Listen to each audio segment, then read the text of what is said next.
Okay, so the last time it was, let's start from the beginning, kind of review.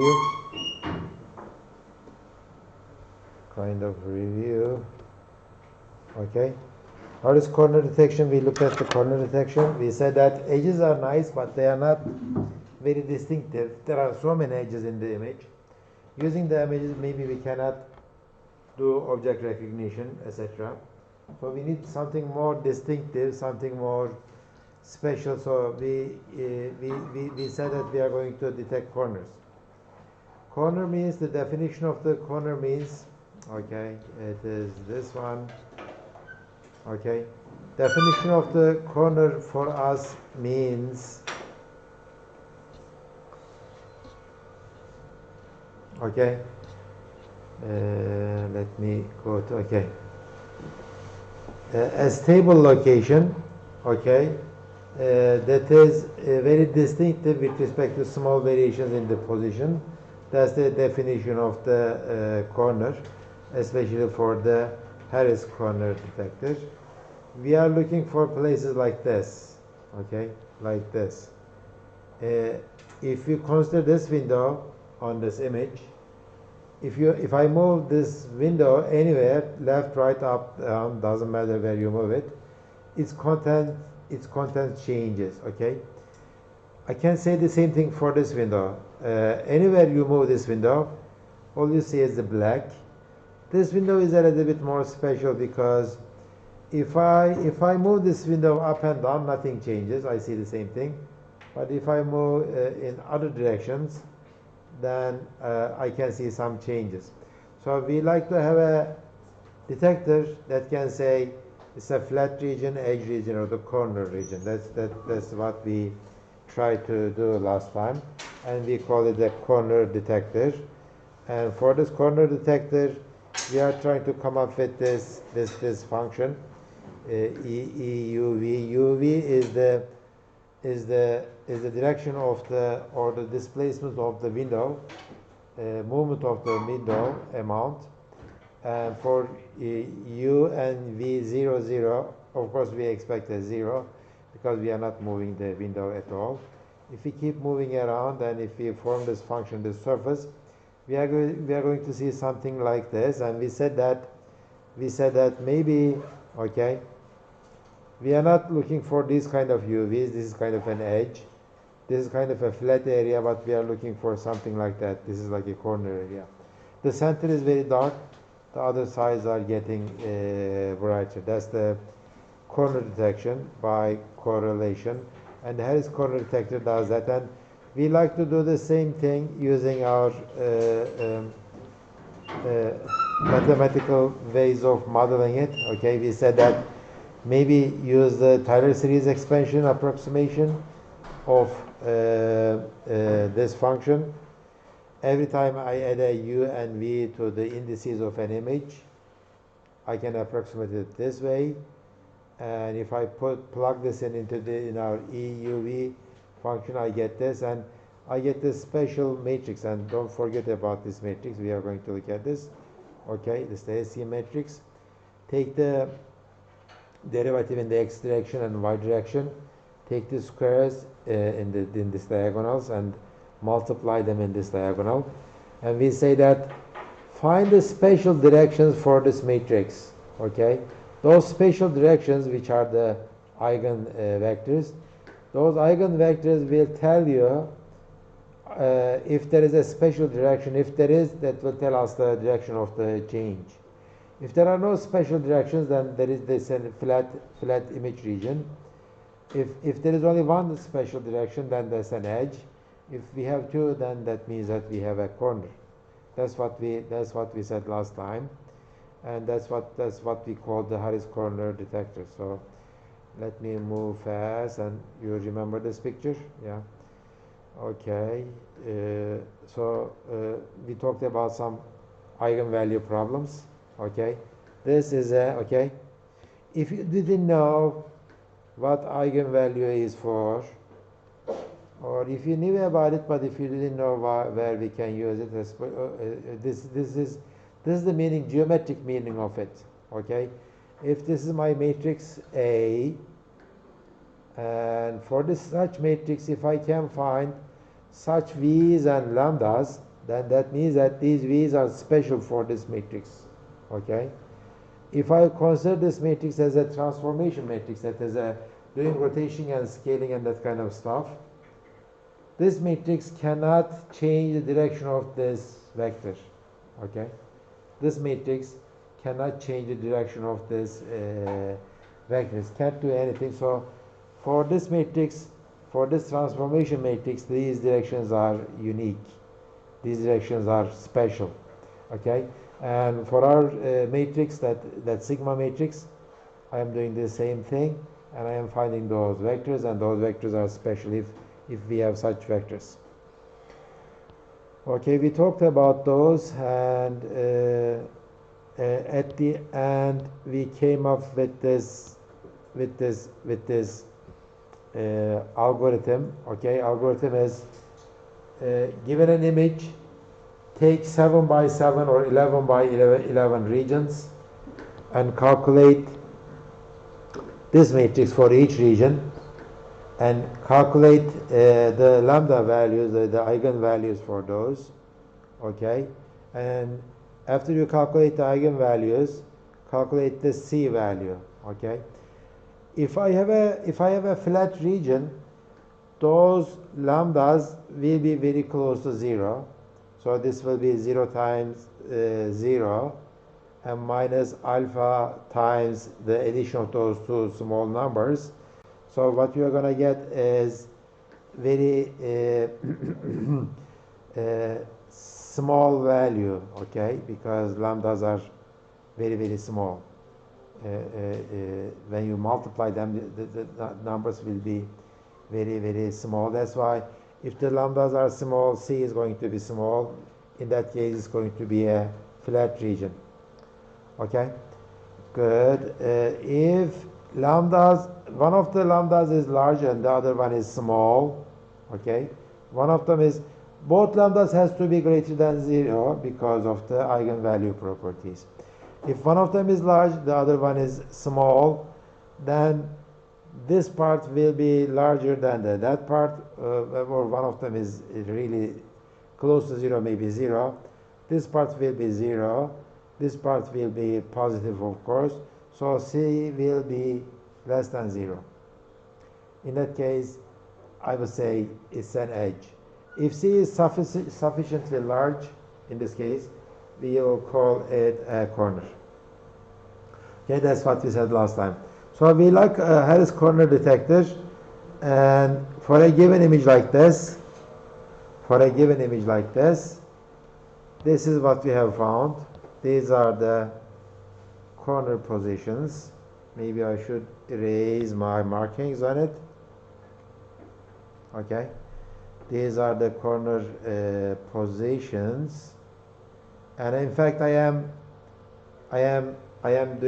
just showing the C values here. If C is negative, that means it is black value. If it is 0, that is the gray value here, 128. And if C is greater than 0, then it is the white places. Okay. So this is called Harris corner detector, and it is used for edge and corner detection. Its edge detector doesn't work very well. It is not as good as the Ken edge detector, but its corner detector is something that we still use today. And we look at this example, and then we moved on. We said that we like Harris corner detector, but it has some shortcomings, and those shortcomings will be addressed by this new detector, SIFT, scale invariant feature transform. And really the scale invariation is the main thing. Remember this, yeah. The Harris corner detector, for this case, let's say this is an 11 by 11 window, it says that there will be a corner, right? Because there is a change in the x direction and there is change in the y direction. There is a corner. But if I apply the same 11 by 11 operator on this image, it won't say that there is a corner, because this window is not large enough to see inside it there is a corner. So what are you going to do? Then maybe I need to run something that is scale invariant. Because Harris is not scale invariant, I need to run something scale invariant. That's the idea of the SIFT detectors. Okay, the motivation of the SIFT. Harris operator is not invariant to scale. Okay, so we need to develop something that is invariant to scale, and that's what we said.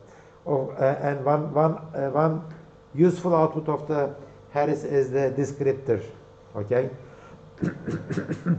Once it calculates the point of interest, point detector, it gives us a nice descriptor of that area as a vector, 128 dimensional vector, and we could use that vector to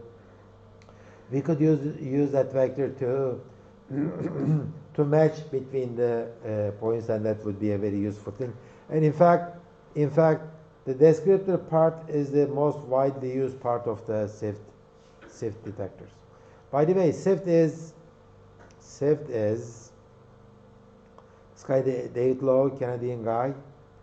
Okay, this guy he invented it at the end of 1990s, beginning of 2000s, and he patented it later. So he holds a patent on it. If you are going to use SIFT, you need to pay him a few dollars. That's why people don't like this algorithm much. That's why OpenCV doesn't offer this algorithm directly, because OpenCV says that whatever I do is free. So OpenCV implements it, but doesn't include it in your standard OpenCV distribution. You need to add it later. You need to add it later by adding a new library to it. That's why they have developed alternative ways of achieving kind of the same thing. So it is called working around the patent. Okay, if you have a patent, and if you know that if you implement that patent, then you have to license it and you have to pay licensing fees. But if you work around it, you say that I am not doing this, I am not doing that. Instead, I am doing this and this. And if you can document it, then that's called working around a patent. And usually people they do that. Okay, so SIFT is patented. So we are going to look at the alternatives of it. Okay, these are the advantages of SIFT. It says that I am local. When I calculate something, okay, it will be locally calculated. So if this is my image,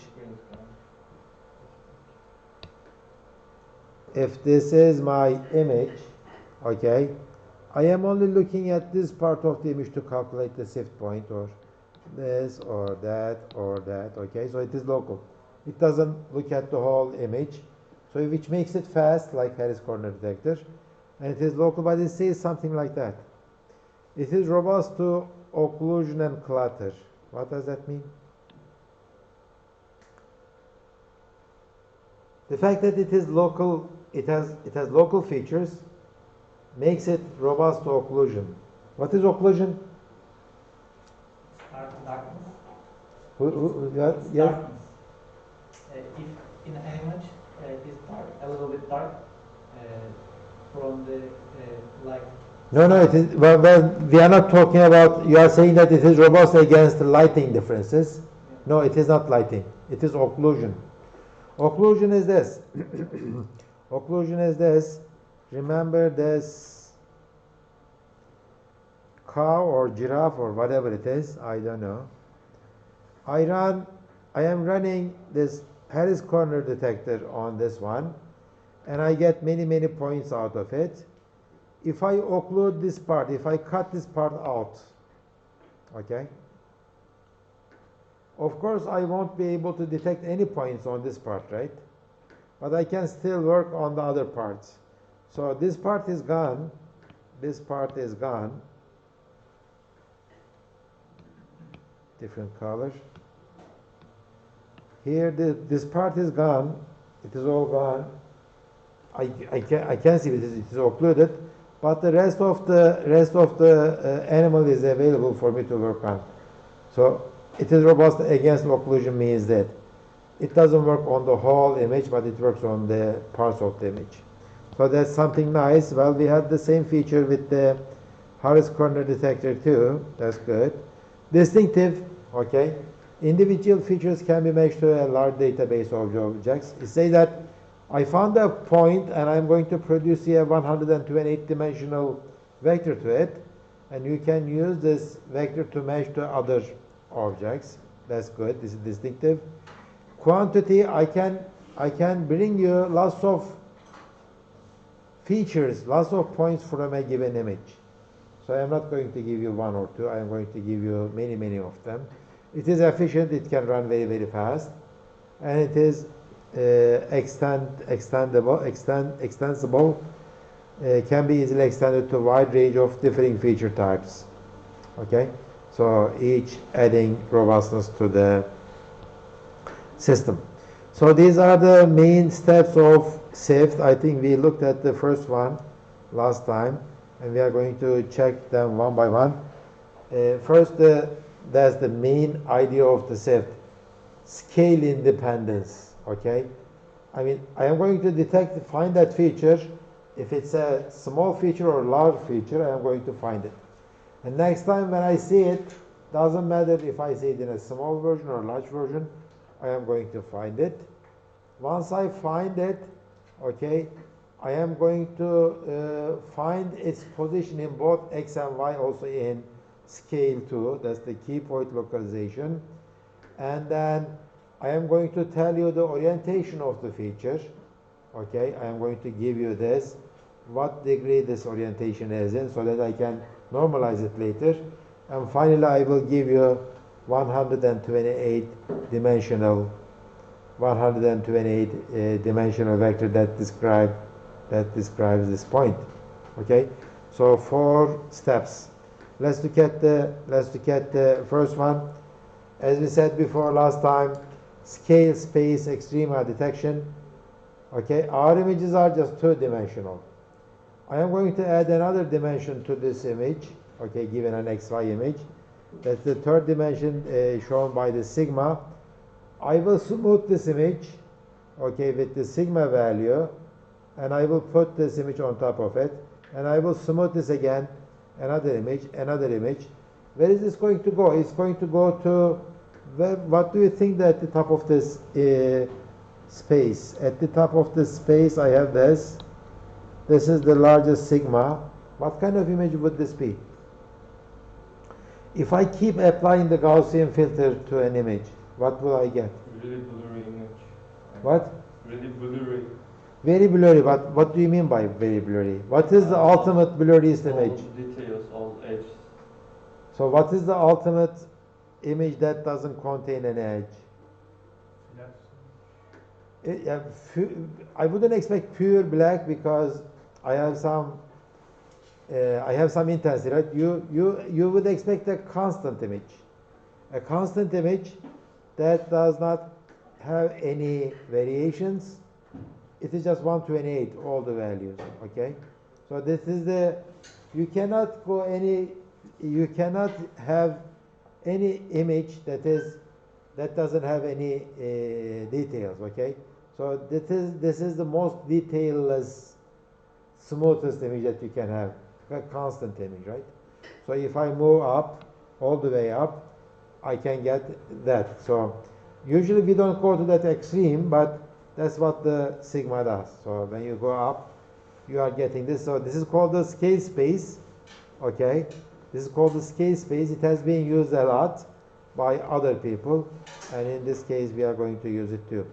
The other technique is the image pyramid. Image pyramid is used for making our images smaller and smaller and smaller. Let's say this is 256 by 256. Okay, I am kind of making a summary of this image and make it 128 by 128 and 64 by 64, 32 by 32. How am I doing this? I am just taking the average of these 4 and put the value in there, and do the same thing here. And every time I do that, my resolution drops to 1/4 of the previous one. Before, maybe I take the average of these 4, maybe apply the Gaussian filter first and do it that way. Okay, so one example is here, pyramid. I am making this pyramid in this case. Okay, let's go back to this our scale space approach. We are going to we talked about this last time, maybe very quickly, but we talked about it. Okay, we said that we can use Laplacian of Gaussian to move in our scale space, or maybe we can calculate this Laplacian of Gaussian to find the local extremas. Let's talk about this image, okay, scale space again. At the top, okay, at the top, I have the constant image, right? Without any details. Then before it, I have this image, and before it, I have the other image, and at the bottom, I have the original image. When I move up, okay, at every time I see some features are disappearing, right? Between the first, let me put one more layer here. At the bottom I have this, okay? Between the original image and the next layer up, I have lost the tiniest details, then more detail. When I come to the top, I lost everything. I lost all the details. It's gone. So it is something special for me to know what detail is lost at what scale, okay? If I can find it, okay, those are very special scales then. At that scale, I am losing this feature, or I am seeing a new feature. That's what we are trying to do, and for that we are going to use this Laplacian of Gaussian. Laplacian, remember, means taking the second derivative, or some people say that don't take the second derivative of an image, instead do this. Smooth an image with a sigma, smooth the same image with k sigma, so this is a more smoother image, k is greater than 1, okay? Take the difference between them, that will be kind of equal to second derivative of the Gaussian, Laplacian of the Gaussian, okay? So this means what? Remember our scale space? If you take the difference in your scale space, this is what you are going to get. And in this space, I am going to look for the differences, and that's what I am going to do, okay? So this is my image. I took the Gaussian of it. Gaussian. This is the almost constant image. This is the most detailed image. If I take the difference, this will be the Laplacian of the Gaussian, or in this case, I will say the difference of the Gaussian, which is the approximation of it. Okay, I'm going to do it for this resolution, and I'm going to do it for the other resolution. Each resolution is called an octave, second octave, third octave, fourth octave. Usually we keep our number of octaves with a parameter. Okay, so that's what I'm doing. Take the Gaussian of the image and take the difference between them. So that will give you the difference between them. That's the difference of the Gaussians.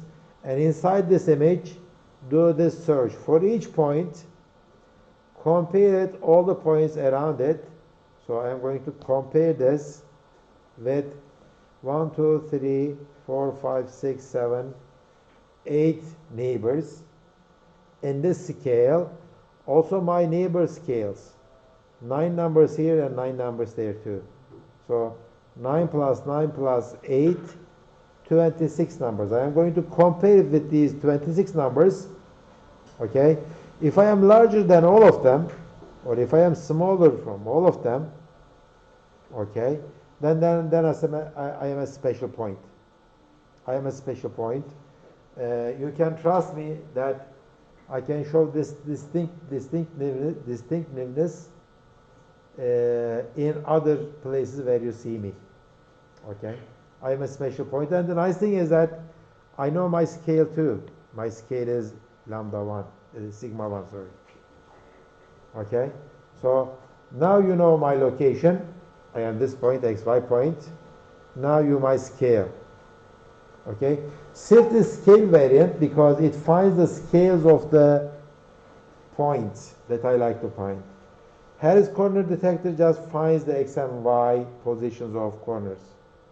SIFT is not like that. SIFT says that I found your scale.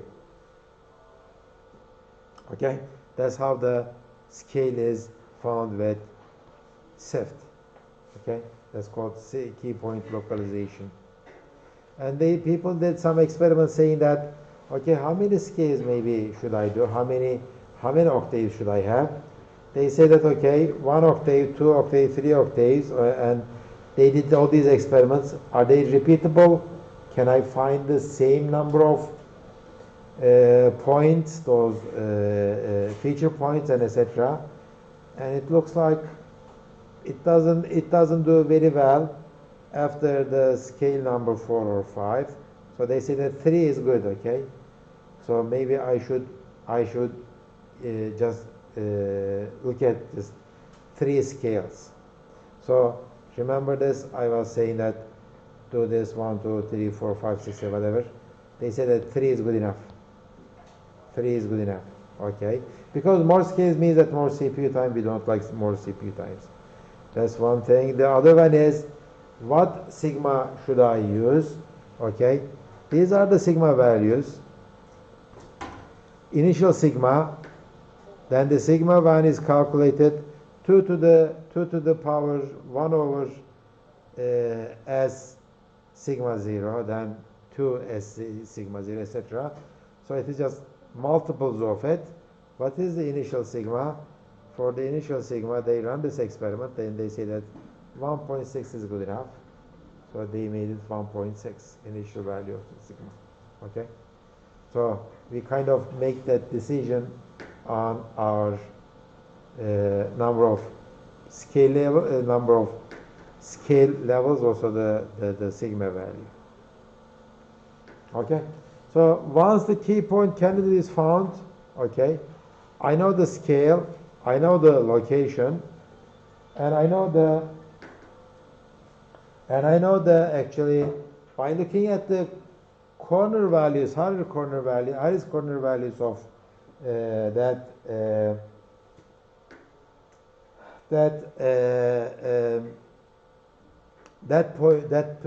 place, I am going to tell you the ratio of the principal curvature, etc.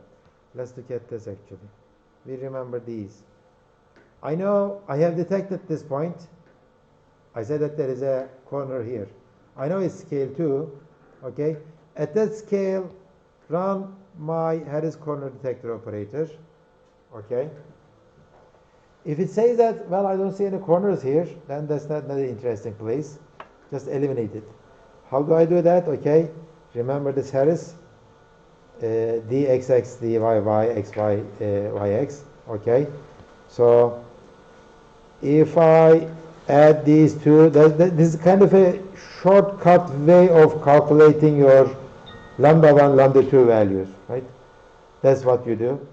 So add these two, this is alpha plus beta, and the determinant is multiplication minus the square of it, alpha times beta, and this value, trace of h and determinant h, if you divide this, okay, that's going to give you r plus 1 over squared over r, and r is given by this value.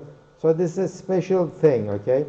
This is a special calculation. Somebody came up with this idea, and they say that if your r value is less than 10, that's an edge, okay?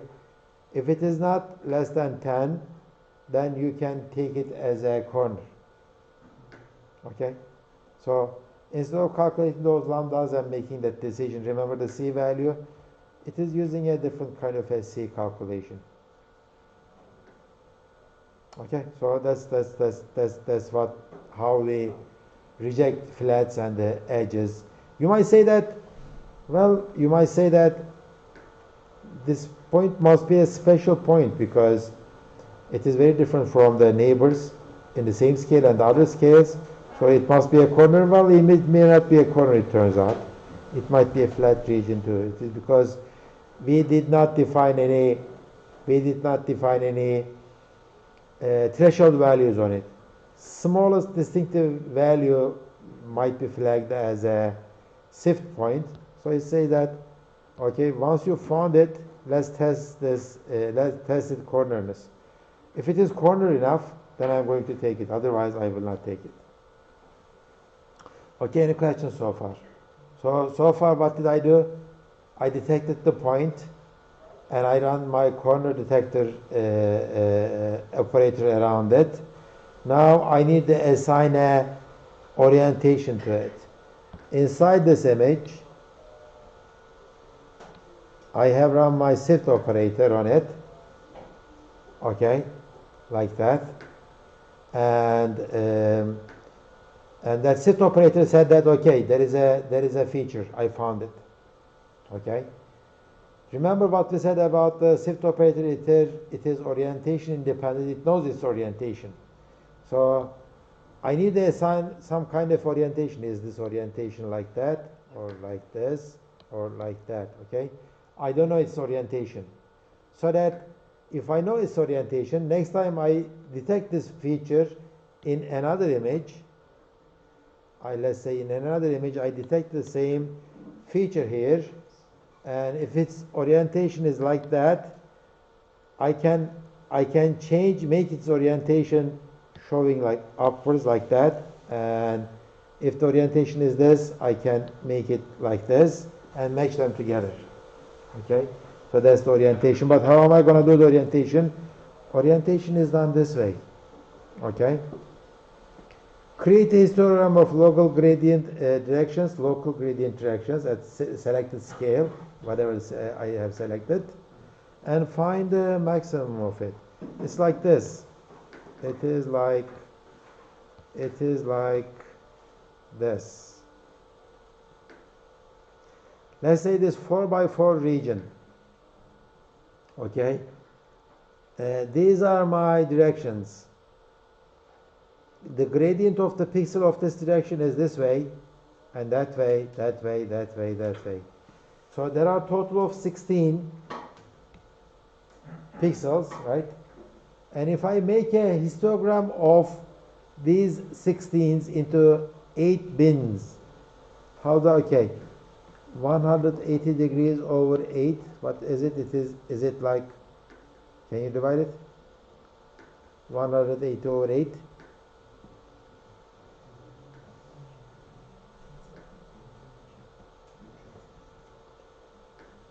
So every like 20 degrees, kind of 22 degrees, 22 and a half degrees maybe.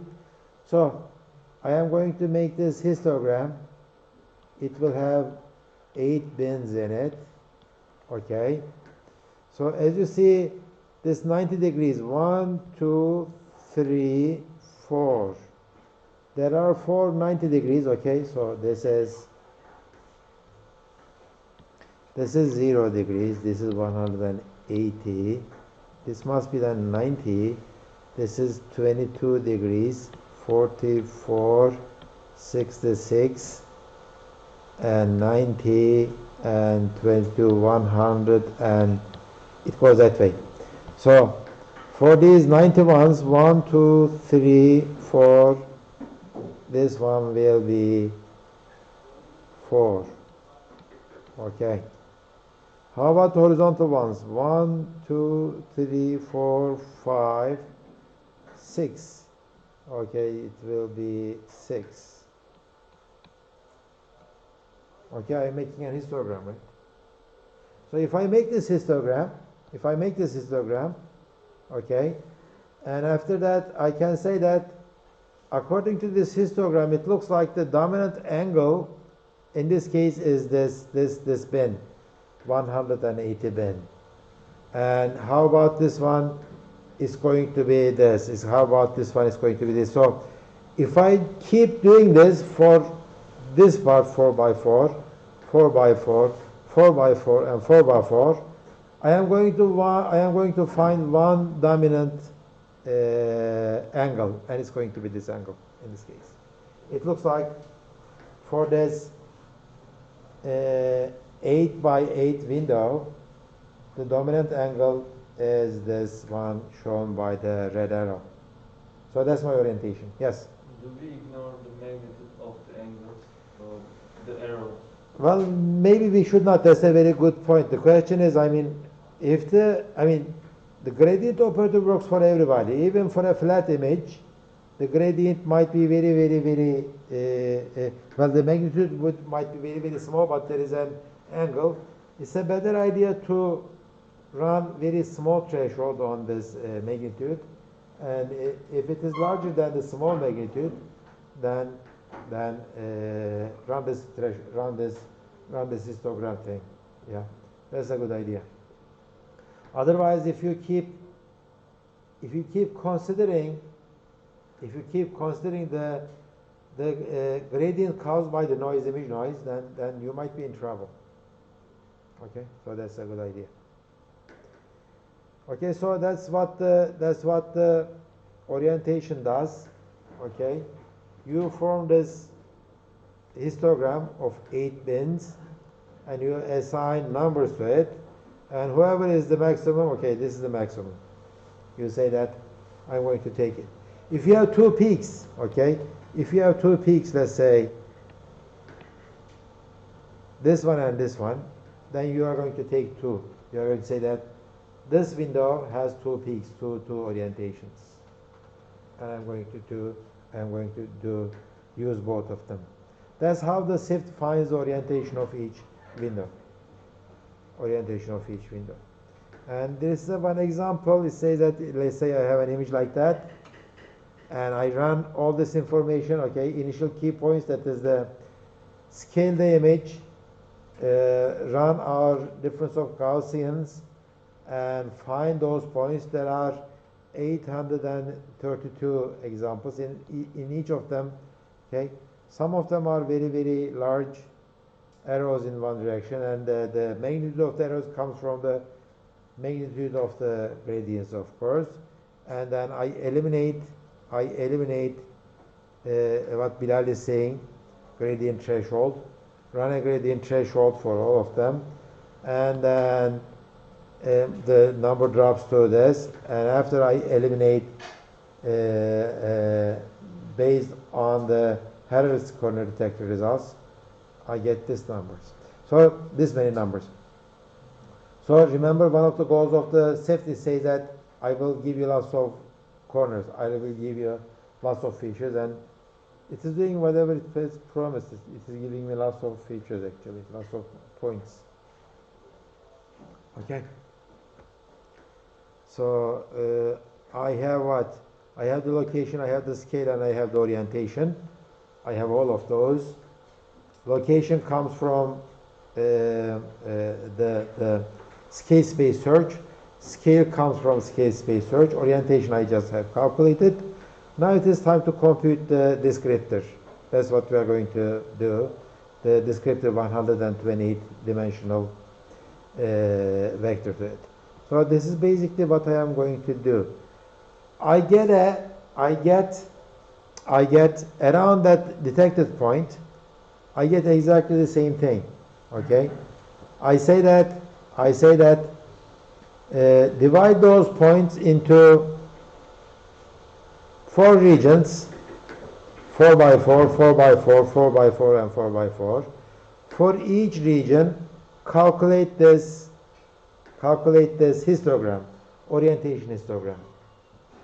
And it looks like the orientation histogram for this one is, for this angle it is largest, for this one it is the smallest, and the same thing for all of them. There are 8 numbers in here, right? Okay, this is the length of the, okay, angle 1, 2, 3, 4, 5, 6, 7, and 8.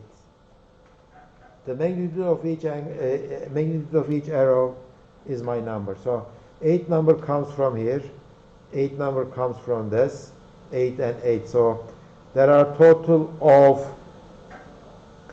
8 times 4, 32 numbers coming from this window.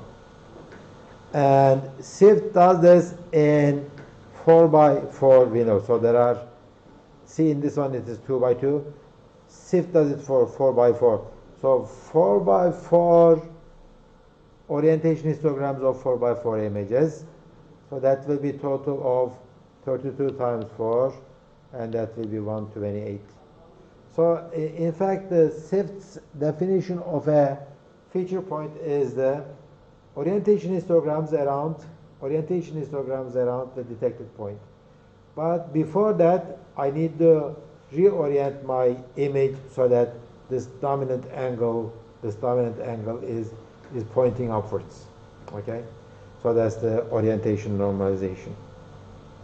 So at the end, I get this 128 dimensional vector, and that will represent my point. Well, it looks like, I mean, I did many things, one after the other, and the other, and the other. It goes that way. And it looks like if something doesn't work, the whole thing will collapse. Yeah, that's true. But it works beautifully. In 2000s until 2010s or 2012s, okay, people use this algorithm a lot. We are still using it a lot. If we need something distinctive, if we need something different from the others, it's a very nice algorithm, and it was a starting point for many similar kind of algorithms. And we use it for, again, 3D reconstruction, motion tracking, object recognition, etc. Okay. So as I said before, SIFT again is not included in OpenCV, but on top of SIFT, if you have it, we have SURF. SURF is a variation of SIFT. SIFT is kind of slow, as I told you about.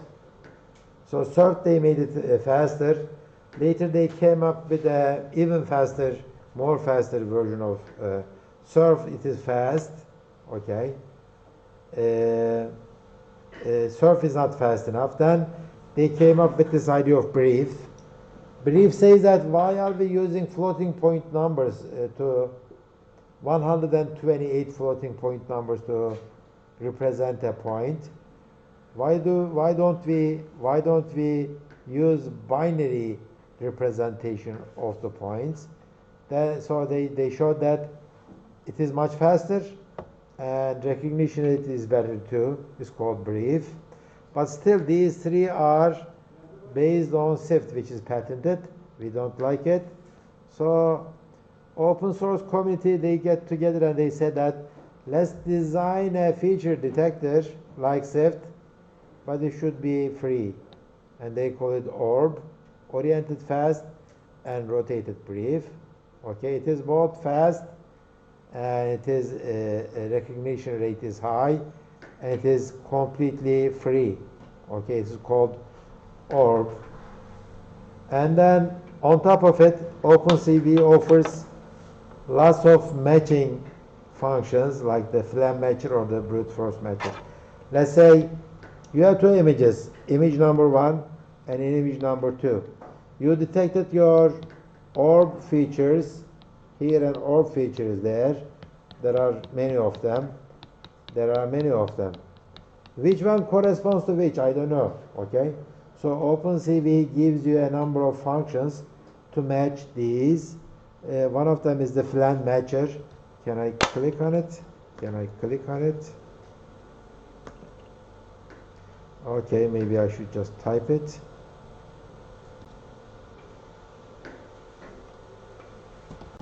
OpenCV Flan matcher.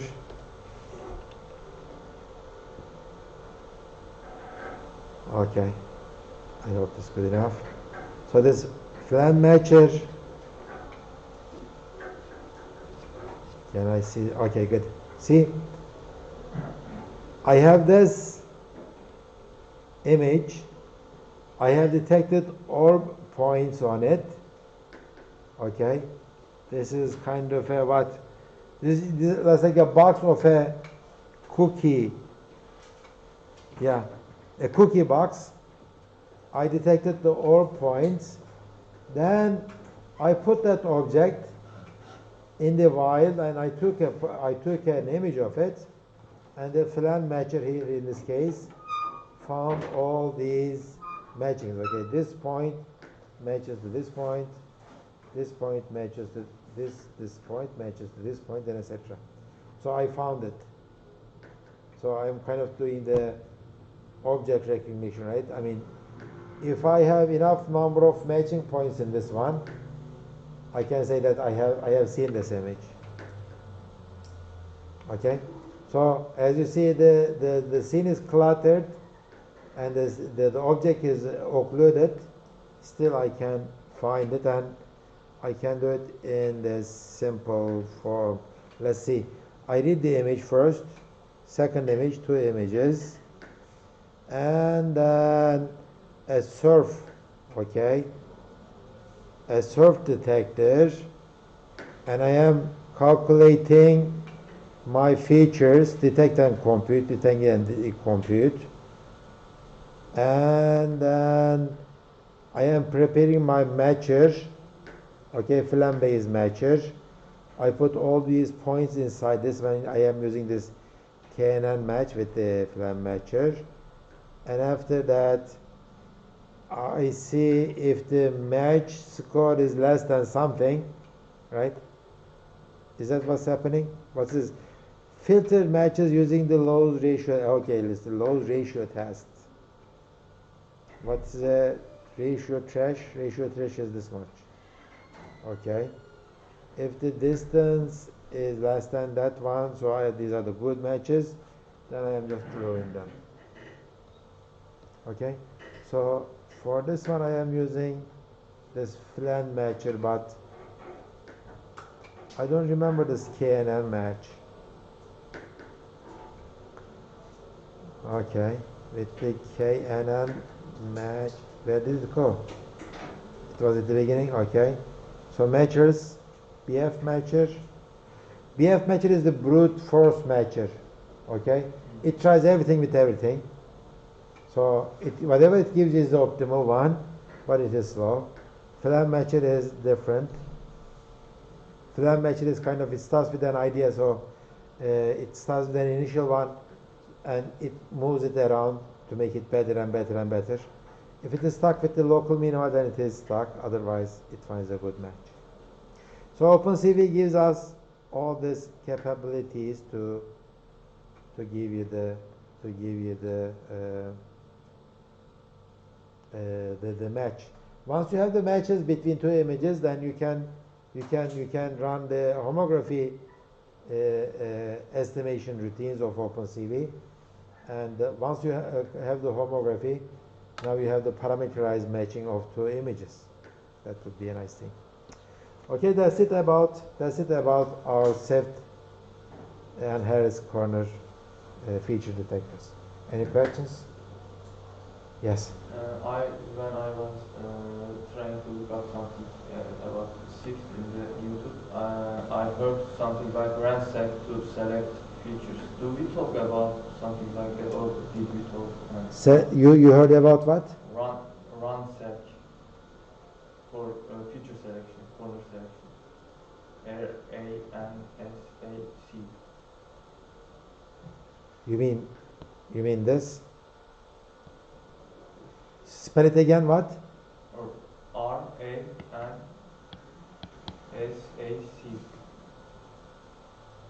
Ransack? Yes. Okay. Ransack is very similar to this filan idea. Again, it is, let's say you have this many features on one image and this many features on another image. Okay? Ransack kind of starts with random assignments of these. This feature corresponds to this one and that, this one and that. Okay? You run it. Okay? You say that if these are matching to each other, and if I am fitting a homography between those, how good are these matches? Some of them will be saying, okay, these are good, and some of them will be saying these are bad. So you remove the bad ones and you add the new ones in it. Okay? So if you keep doing this enough number of times, you will get results your back after a while. Okay. Again, it can be used anywhere, but for fitting homography and that kind of stuff, Ransack works nicely. Okay, Flan is a derivation of Ransack. Okay, any other questions? Okay, if there are no questions, let's take a break. Let's be here around 15:40, and after that we will continue. When I come back, I will give you your attendance sheet.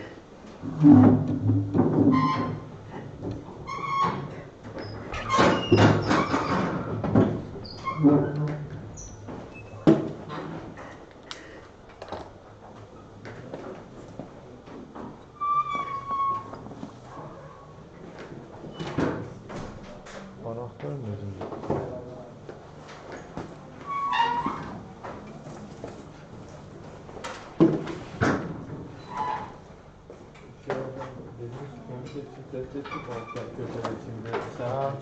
Doğru çıkıyor aslında ama. Öbürlerini de ölçmez lazım.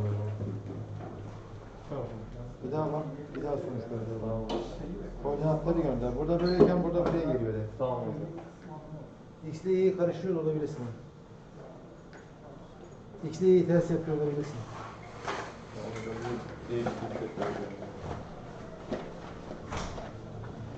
Ben anahtarı yukarıda bıraktım demek ki.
Şarkı mı?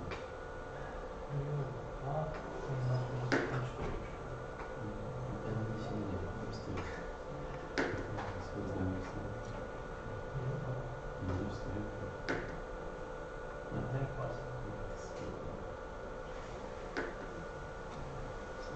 Yaptın mı şey? Sen yapmadın mı?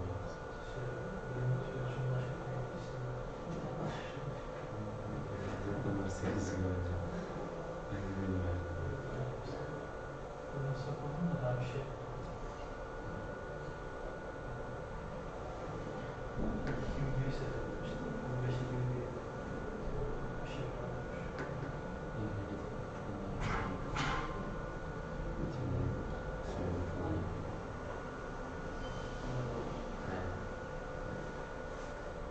Şeyler güya şimdi şey çıktı. Benim etik yedi rapor almam gerekiyormuş. Deney yapıyormuş. Aynen.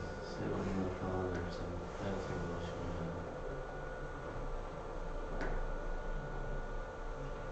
Keşke internette de bilgisi internette var.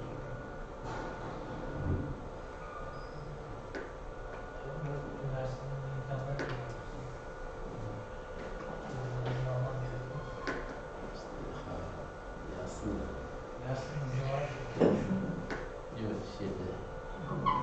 yok şeylerde insan olsa bile kullanıyorsun.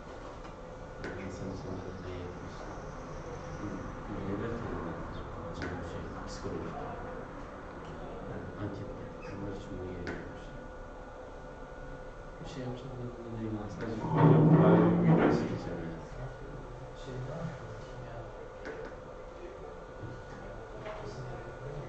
Yani böyle bir fenomen. Doğru zaten onların da gerekiyor işte. Ya, almak sıkıntı değil aslında. Sen projenin için özel olarak. Böyle veteriner var. Zaten bir Çok yapmaz herhalde. Çok zor çıkmaz. yok. Zaten ben hallederim.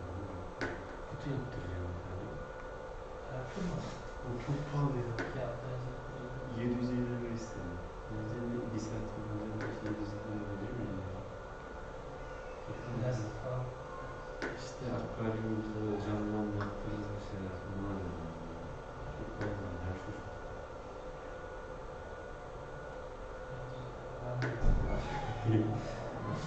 Bir de ucuza işçiliği çıkartmış adam. Normalde 1400. Normalde Ama öyle mi? Yok, boş ver. Bunu SIFT çalıştırıyor. Güzel bir yerdeymiş bilmiyorum. Plastik gibi bir şey.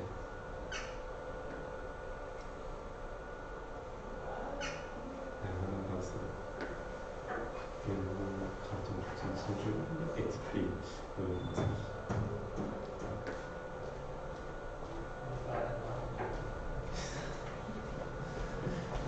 sadece hareket çekmiyor.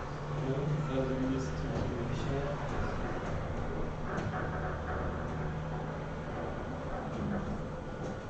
Benim şey hocaları da diyeceğim bilmiyorum. Ne yapılacak? Yok. Bir tane bölümler video buldum. Onları işaretledim.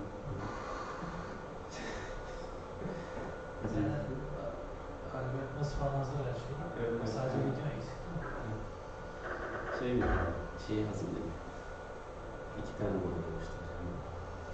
Bir tanesi iskeletin çıkartmak için diğeri de hareket için de önceden yapmışlar. Aynısını kullanıyoruz. Çıkarsa geçelim ya.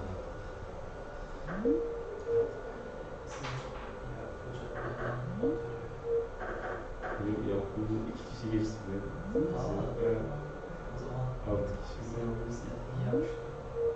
iyi yapmışlar. Sadece projen kötü değil. Daha anlamışsın. Yani dedi, müzikte yapalım da şey mi? O kadar değil. O kadar değil. Ama sonra şey yaptı. Hafta konuyu öğrenci. 5 tane falan.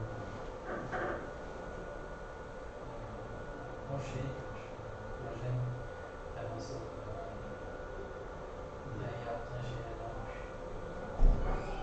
Ben öyle anladım. Şeylere gittim ya. Kriterlerin hepsini sağlıyoruz. O yüzden vermiştir.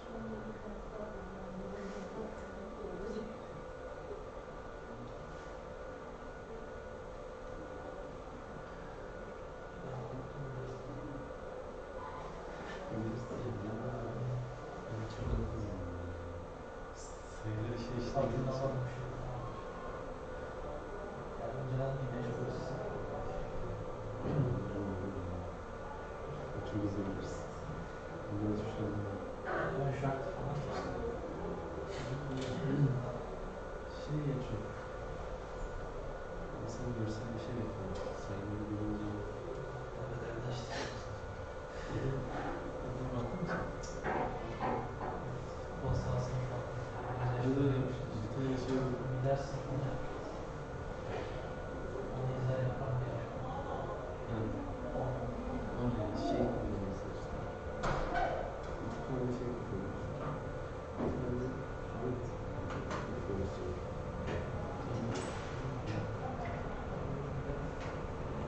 Şey nasıl değiştiriyor?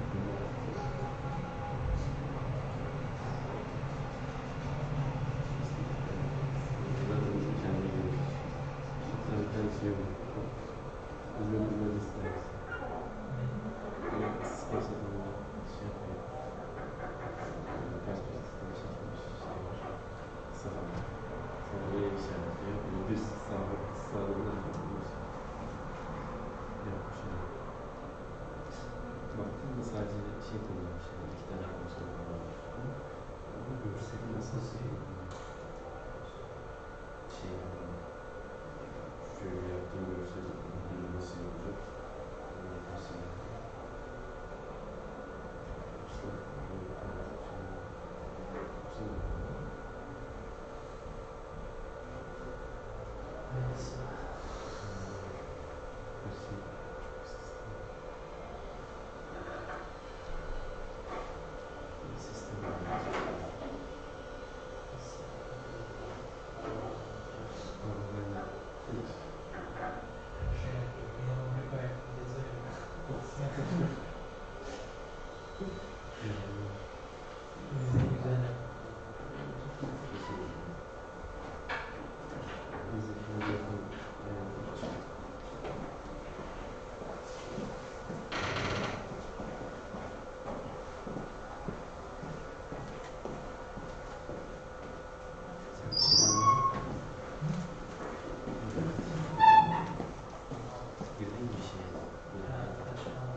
Kondisyonu çıkartabiliriz.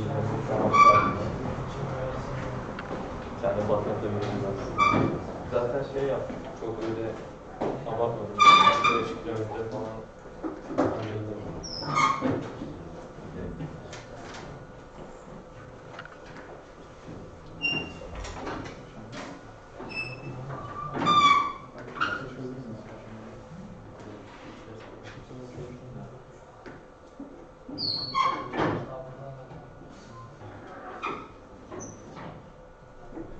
Abi işte şey kullanmışız.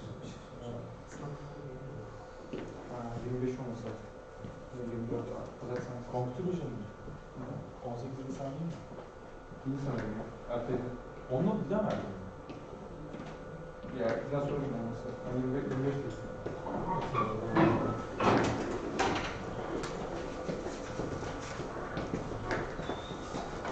Hocam vizeyi en son kaça ertelemiştik? Efendim? Vizeyi en son 18'de demiştik. Bilmiyor musun? 18 Nisan. Bilmiyorsan da ben hiç bilmiyorum. Haftaya değil ama. Tamam. Diğer hafta. So the midterm will be on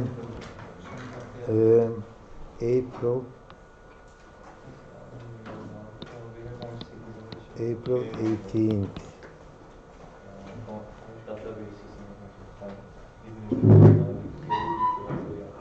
Okay, so that will be end of this topic. Let's start a new topic. So we are going one level up. Now we are going to talk about higher level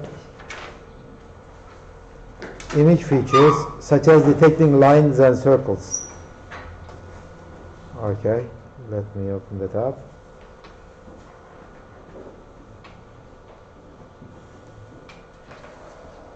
Okay, model fitting, line and curve detection. This is what we are going to do. Let me erase all of that stuff.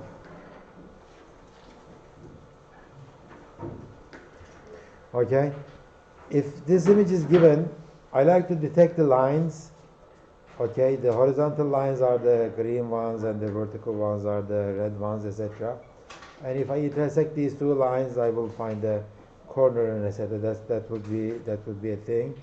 Or if this is something given to me, I like to detect this circle here. Okay, detect the circle. Or if this one is given to me, this is a MRI image of the human heart. Okay, I like to detect this inner contour of the human heart. Okay, so this is called model fitting. We are going to fit models, and sometimes these models will be very nicely defined models, sometimes they will not. For example, here my model is very simple. The model is a simple line formula. Y is equal to mx plus b. Okay, so for each line, if I can find this M and B pairs, then I am done. Okay. For this case, if I can find this x minus a, y minus b, okay, these three parameters a, b, and r, okay, then I find the circle, right? So my model is here is known. Well, for this case, the model is kind of very different. So model will be more complicated than that. But again, we are going to search for models. Let's start from the simplest one, this one. Okay, and that's going to be a line detection. So how do we detect lines on images? Let's look at this. Okay, let's say I run my Kenny edge detector. On a 65 by 65 image. See, this is 65 and this is 65. And the Kenny edge detector says that these are your edges. How many lines do you see here? You see two lines, right? I mean, one of them is here, this one. The other one is here. Somebody might say that maybe this is a line too. Not a good color. A better color would be this. Maybe this is a line too, right? There are 1, 2, 3, 4 points on it. I don't know, maybe another line is here, three points on it. I don't know. So my task is to detect these lines. Okay? So tell me, what should I do? Tell me an algorithm. Given this image, Kenny edge detection results, 65 by 65 image, binary image, either ones or zeros. 1 means that there is an edge, 0 means that there is no edge. And I like to say that there are two lines in this image, and these are the lines. Okay, how do you say these are the lines? Okay, M,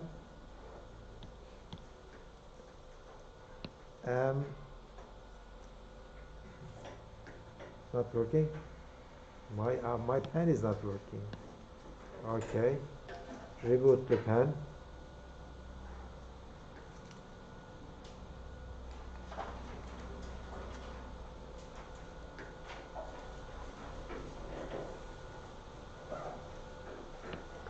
Okay, it worked. So I am going to say y is equal to mxb. So m1 b1 is my first line, m2 b2 is my second line, m3 b3 is my third line, and etc. So how do you find those lines?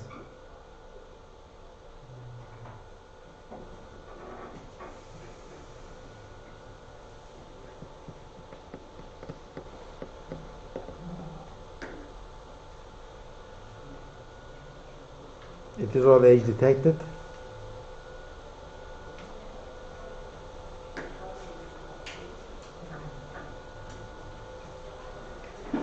Okay, let me start from here then.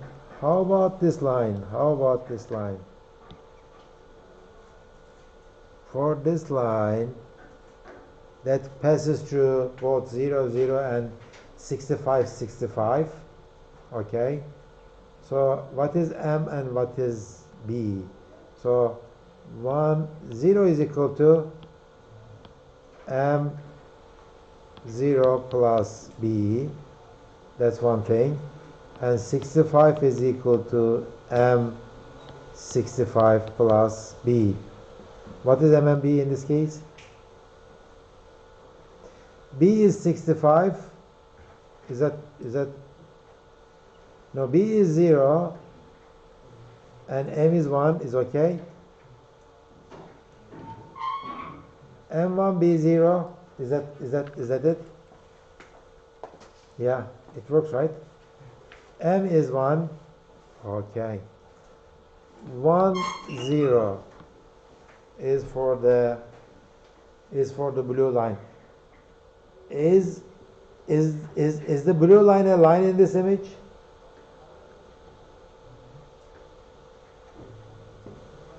No, right? Because it passes through only 1, 2, 3 points. That's it. So I don't like this solution 1 0 because it only explains 3 points. That's it. I don't like it. So what should I do? Just test it, okay? Just template match. Just okay. On this image, what did I do? I tested this line. I saw that it didn't work very well. How about this line? Starting from not 0, 0, but 0, 1 to, it goes again to the edge and do this, for example, this one, and like that, and like that. And why don't I do the same thing for the others? Right? So how many lines can I have like this in this image? Why don't I do the same thing for this one too? Okay, so those are the ones like this and that and like those. How many lines can I draw on this image? Let's say this is n by n image. So n lines, right? N from here and n from here. It looks like 4 n lines. Is that correct? I guess so. Is that correct? From this corner to that corner, yeah, 4 n lines. There are total of 4 n lines, right? For each line, I can test if that line is a good line or not. For example, let's say these are my points, edge detected points, and it looks like I like this line here because there are many points on it. Okay, so test all 4 n m b pairs, test all of them, and whichever one gives me the best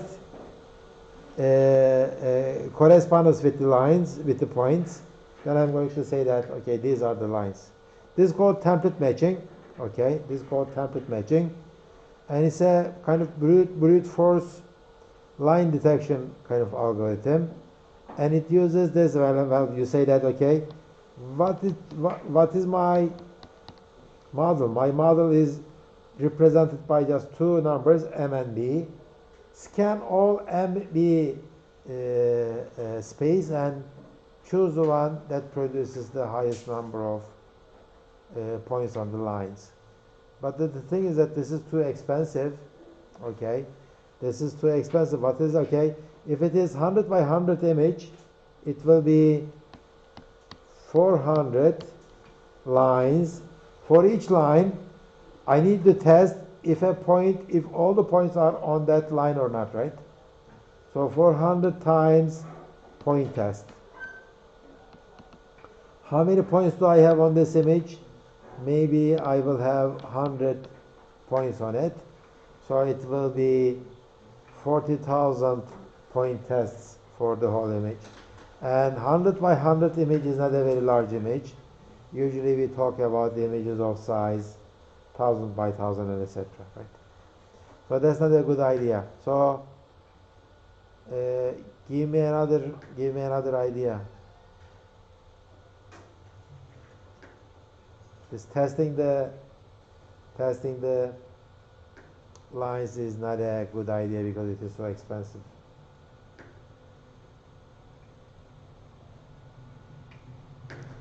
Can we, well, this algorithm started by ignoring the points first, right? We come up with the hypothesis for a line. Is this a good line? Then we test it. Why don't we do it the other way around? Why don't we start with the points? Okay?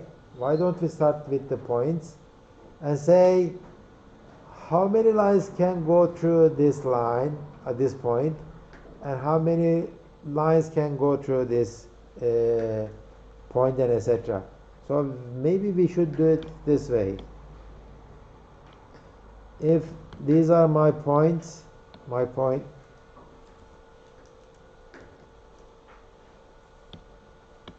if this is my image, and if these are my points, my point, and my point, okay?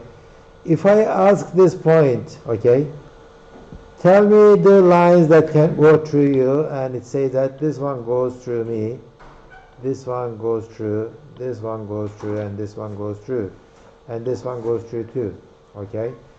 Similarly, I can do the same thing for this one, okay, and this one too. And if I ask the same question over and over again for each point, and the third one will be like this, and it looks like there's three of them, it's kind of the same line, so we say that, okay, this line is a good line, this line.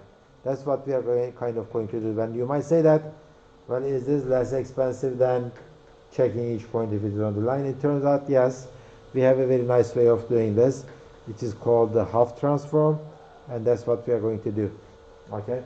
Instead of going directly for the solution, we will come from the edges, from the points, okay? And we are going to use a voting scheme, okay? A voting approach will let each point vote for their lines, and we are going to do that. Let's look at this equation, okay? Let's say on my image, I have an edge at this point, 10 by 10.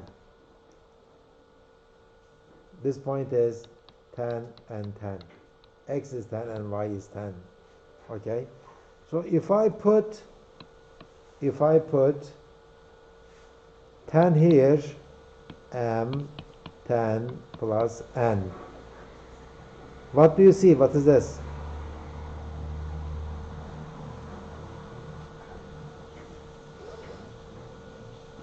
What do you see? What kind of equation is that? What? Linear equation. It's a linear equation. It's a line, right? Yes. So, in an M space, okay? If I draw a line for this N and M space, let's draw it. if n and m are all both zeros, okay, sorry, yeah, okay, so it will be like this, n m is 0, right? Does it satisfy it? No, it doesn't satisfy it. If m is 0, n has to be, and if m is 0, n has to be 10. So this one is on the line. If n is 0, m has to be 1, right? So this is the line. So any point on this line has to go through this point, right? Let's say this point, okay? That point is going to give me a value. Let's say it's going to be n is 5 and 0.5, okay? These are n and m values. If I write an equation, okay, y is equal to 0.5 m plus 5, that will be a line, right? And that line has to go through 0.5x. what? Isn't should be 0.5x plus 5. Is n is 5, m is 0.5, right? I mean, m should be x, right? Oh, yeah, well, this should be x, you are saying. You are right. Okay? 0.5x plus 5. Okay? And if I put 10 in here, right? 10 times 0.5 is 5 plus 5 is 10, so it satisfies it. Right? So this line, let's draw this line on this one. Let's draw it, let's give x 0. If x is 0, y is going to be 5, so it will be here. And let's make y 0. If y is 0, x is going to be minus 5 over minus 10. Is that correct? Yes. So it will be somewhere around here, minus 10. So that will be this line. Okay? So this point corresponds to this line. Again, all the other points on this one, they will correspond to one line on this point. Good? So what are we doing here? So the thing is that I can draw a line on this Mn space that corresponds to all the lines that goes through this point 10, 10, right? I can draw a line in this Nm space. Okay, that's a good idea then. Let's get rid of these points and let's keep doing this. Okay, so let's say I have another edge detected. This is 20, 20, and if I draw the line that corresponds to, okay, I'm going to do the same thing. 20 is equal to m times 20 plus n. And if I draw the same line, okay, can you tell me what kind of line it's going to be? If m is 0, n is going to be 20, right? So one of them will be like here, this is 20. And if n is 0, it's going to be 1 again, okay, it will be here. So it will be this line, right? Okay, So if I keep doing this, any, okay, let's say this is 15, 15, okay, all the lines that correspond to this one is going to be probably something like this. So they will all go through from this point, and that point is going to be what? 0, 1, is that correct? 0, 1, and if I write the equation for the 0, 1, is going to be y is equal to 1 times x plus 0, okay, so which will be this, okay. So what am I gonna do is I will make a new space, nm space, and inside this nm space, for each point in my edge detection results, I will draw a line, and then after I come back, I will look at the intersection points of all these lines, and the highest intersection point will give me the line that gets the most vote. But how do you draw a line in this nm space? Well, this is not really a space. This is just a two-dimensional array. So this will be my two-dimensional array.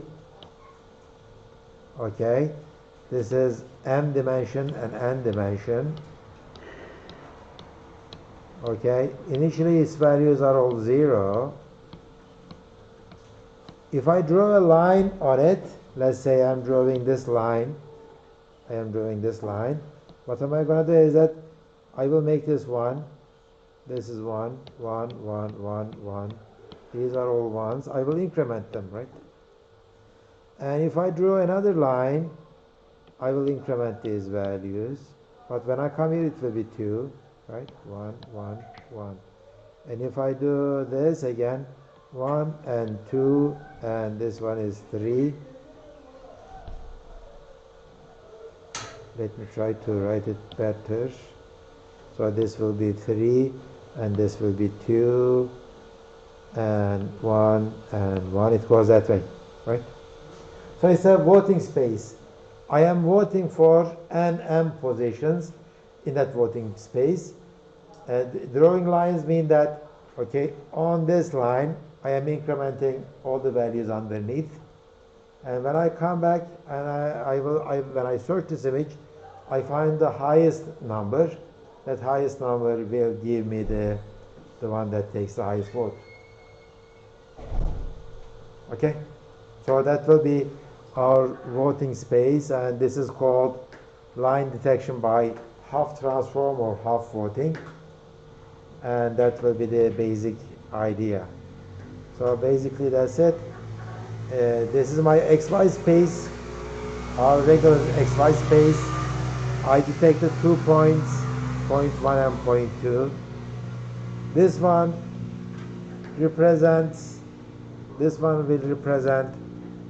all the lines that go through this blue dot, and this line represents all the points that goes through the green dot, and the intersection point is this, and that nm value will correspond to this line. That's called Hough transform. Hough is a guy. This is not read Hough, right? It's not Hough. I don't know where people come up with this one. It is Hough. The guy's name is Hough. Okay, his father named him Hough, so we call him Hough. It's Hough transform. He's a physicist. Okay, he worked on quantum physics actually, and he developed this technique while he was trying to estimate the trajectories of the particles. Remember the particle physics stuff? So we are using it to detect lines. So this is what we are going to do. Let me take, okay, so if this is my XY space, and this is M, this is n, and these are this is the counter. Okay. So in M space, if each point draws a line, increase the counters. At the end of this voting process, I have two peaks. One peak, another peak. One of the peaks will correspond to this line. The other peak, maybe this one will correspond to that one, and the other one will correspond to this green one. Can you see the green? No, you can't. Red one. Okay. So we solved many problems. It's a very nice thing. The nice thing is that we don't care if there are breaks inside the line. I can detect it, right? And I don't have to test. I mean, if the number of edges is small, I am not going to spend much time on the NM space. Okay, that's good. Occlusions are no problem. I can find. I mean, maybe this part is occluded. I can find it.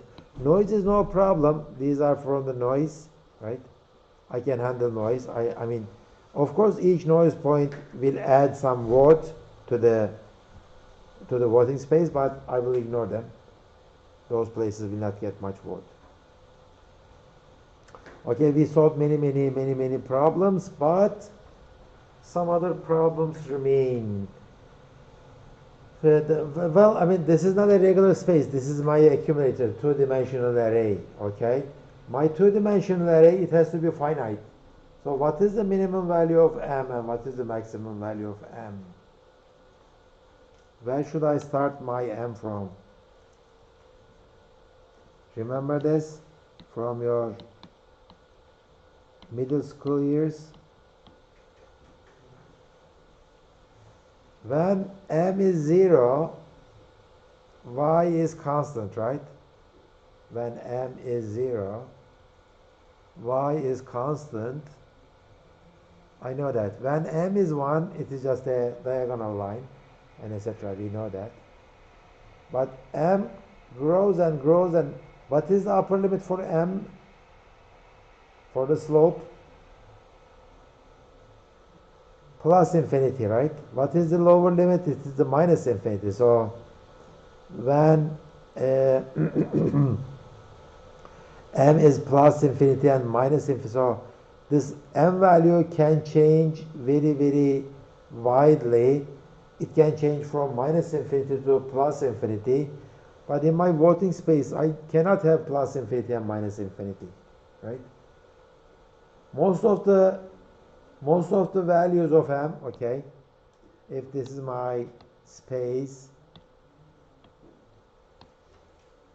between these two lines, m changes from plus 1 to minus 1, okay, between these two.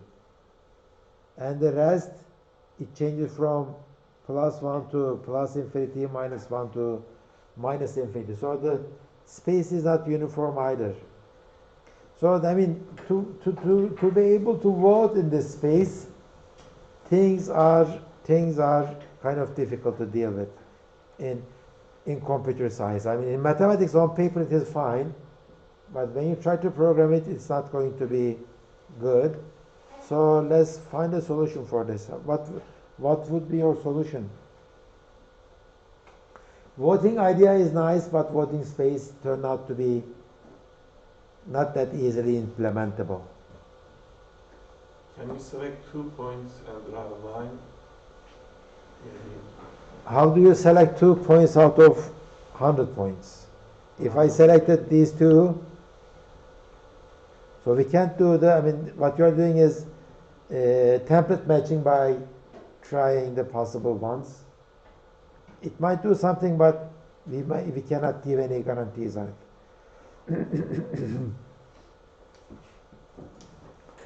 Any other ideas? Voting idea is good, but our voting space behaves badly to do some programming. So what are we going to do?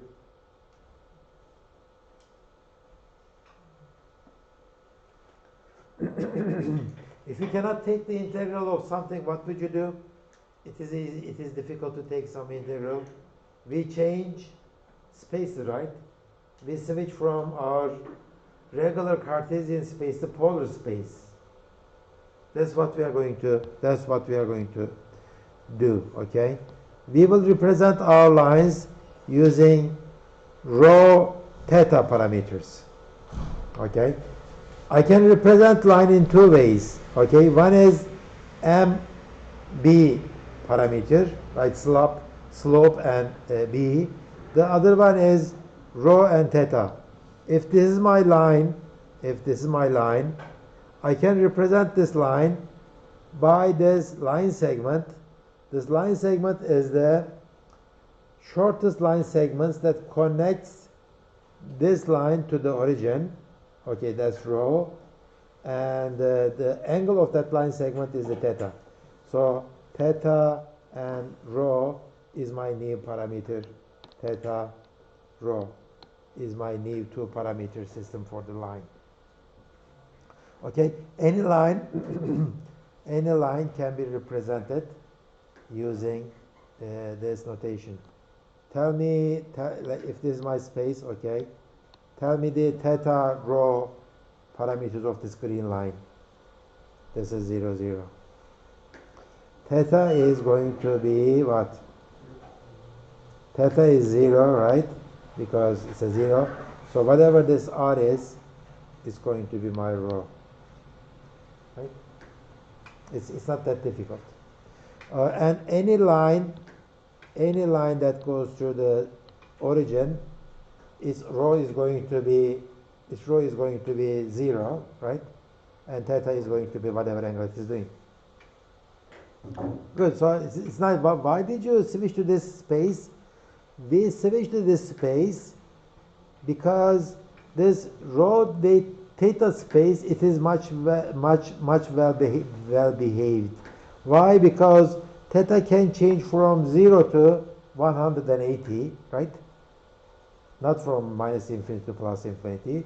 Theta can change from 0 to 180, and rho can change from, if this is my image, okay, rho could be as large as this much.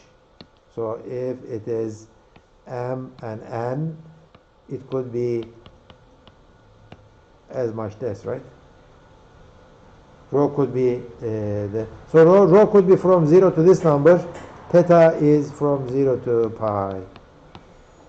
So it is a much more uniform space, and if I represent my line this way, I can do much better. By the way, let's look at this one. Let's look at the rho theta stuff, 0 and R, right? So R, let's say R is 50. 50 is equal to x times cosine of 0 is 1 plus y times cosine of 0, right? So x is equal to 50 is my line, right? So it's worked. So any rho theta values will produce me a line equation. You might say that I see cosines and sines, but they will go away because rho and theta are fixed values for a given line. Okay, so I am going to do my voting in rho theta space, and that rho theta space will be much better behaved space, and we are going to see it in a few minutes. But before that, I will take 15 minutes of break. Are there any questions? There are no questions, then let's be here around 16:31.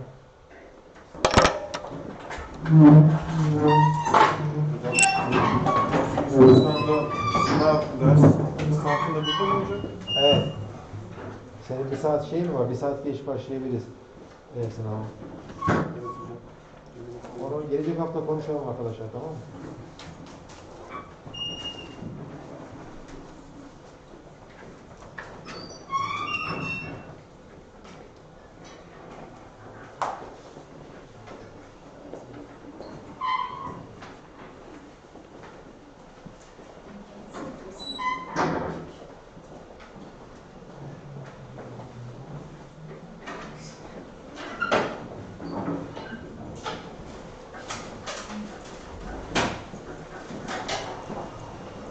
Sınavdan sonra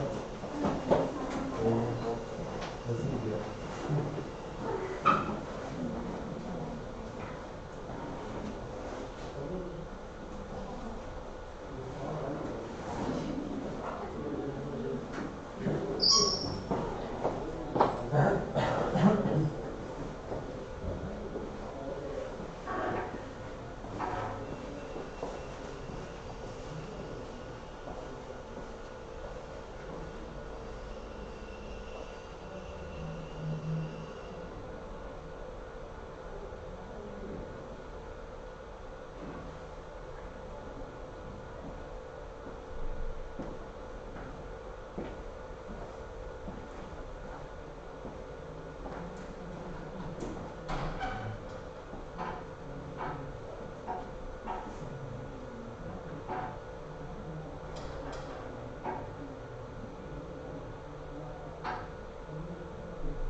şey var ya, çalışmalarda herhangi baktığımız sorun ucu gözükse nasıl böyle değiştir? Gece değiştirdim zaten. Süleyman Ağacı mı? Oğuz'a soracağım. O bir de çalıştı ya. Oğuz'a bayağı bir ders almıştı. Oğuz'dan dersini kaldırdı. Bir ders mi aldı? Geçen sene bir ders aldı. Niye? Evet, çok. Oğuz'dan güzel aslında yurttan şaşırdı. Ya aslında gelmiş şekilde ama onu ikna etsem.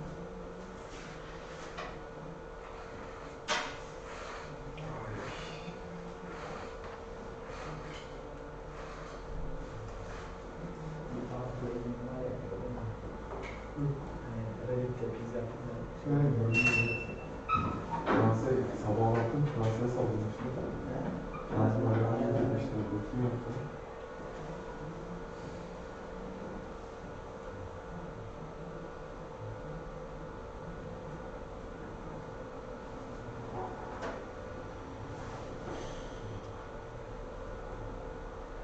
Değişmiştim mi ya?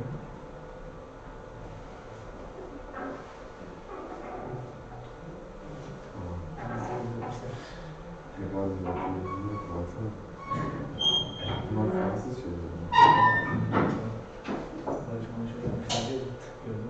Hala duruyor da bu bayağı bozmuş ya, baksana.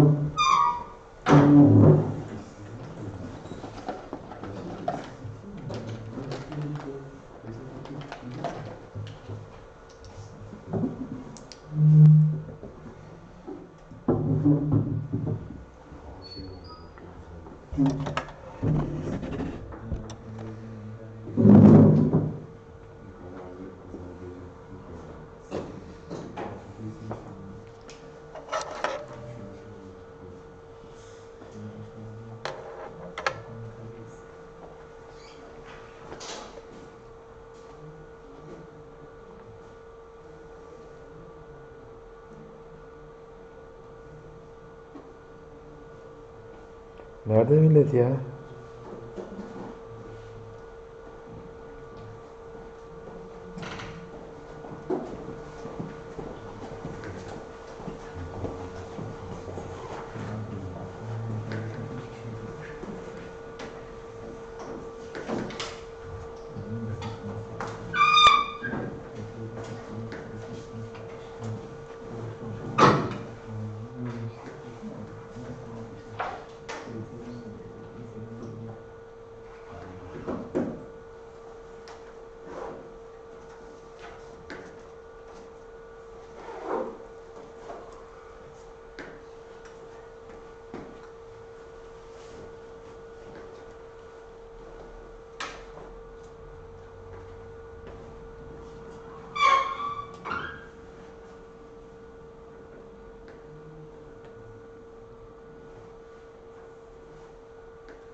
Merhaba hocam. Teşekkürler, sizler nasılsınız?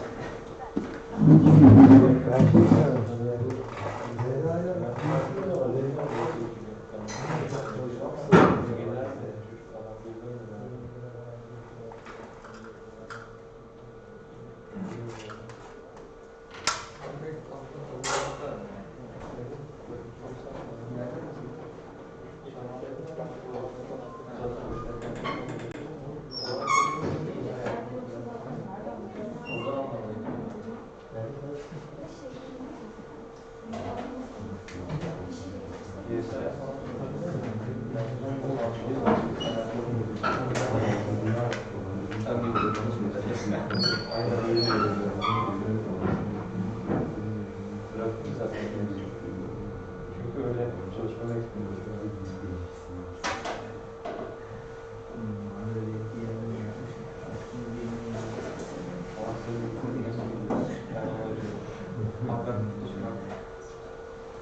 Benim farklı şey var. Ben sorunlar da bugün o yüzden biraz rahat ettim. Hafif stresli. Sen de bir şey yapalım. Şunu yapalım. Ben şey diyeceğim, plain bir şekilde devam edeceğim. Kontrolsünü gösterdi. Şu kadar. Ben orada bir hata yaptım. Ben şimdi görüntüleri sıkıyorum. Konteri sıkıyorum. Öyle düşünüyorum. Konteri sıkıyorum. Ama o scale ettiklerim doğruyla düşmüyor scale ettiklerim. Bir şey yanlış yapıyorum. Şey için de bir şey, 4 kenarında ortası için de tamam doğru scale ediyorum. Farklı bilmiyorum niye yanlış yapıyorum. Karışmış küçükler. Doğru skeletin nereden anladın? Abi şimdi resme bakıyorum. Doğru, orijinal resme. Komplelere bakıyorum. Gösterdiklerine bakıyorum. Bu da scale ettiğimiz için komplelere gösterdiğine bakıyorum. Aynı yerde. Hani yerini gösteriyor. Orası da zaten hacmini itibaren orası oluyor. Aslında Yani şey yapıyor yani piksel. İlk değeri çarpı. Yeni scale böyle eski scale. Aynen bir şey var. başka bir şey yapmış. Başka bir şey yapıyor. Kaç scale? Yani scale ederken de düşük daire transform falan yapıyor ya abi. Detector. Acaba onlar bunlar değişiyor mu diye düşünüyorum. Emin olamadım. Böyle pointler mantıklı değil mi? İnanılmaz. Nerede yaptın? Başarılı olmak ne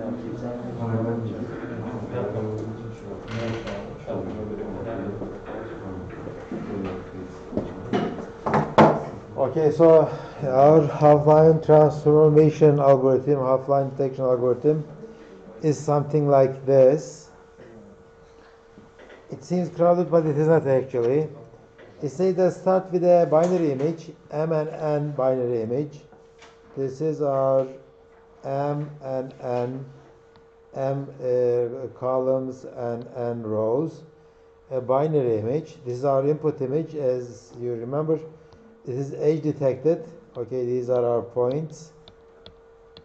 These are our edges. So start an image like that.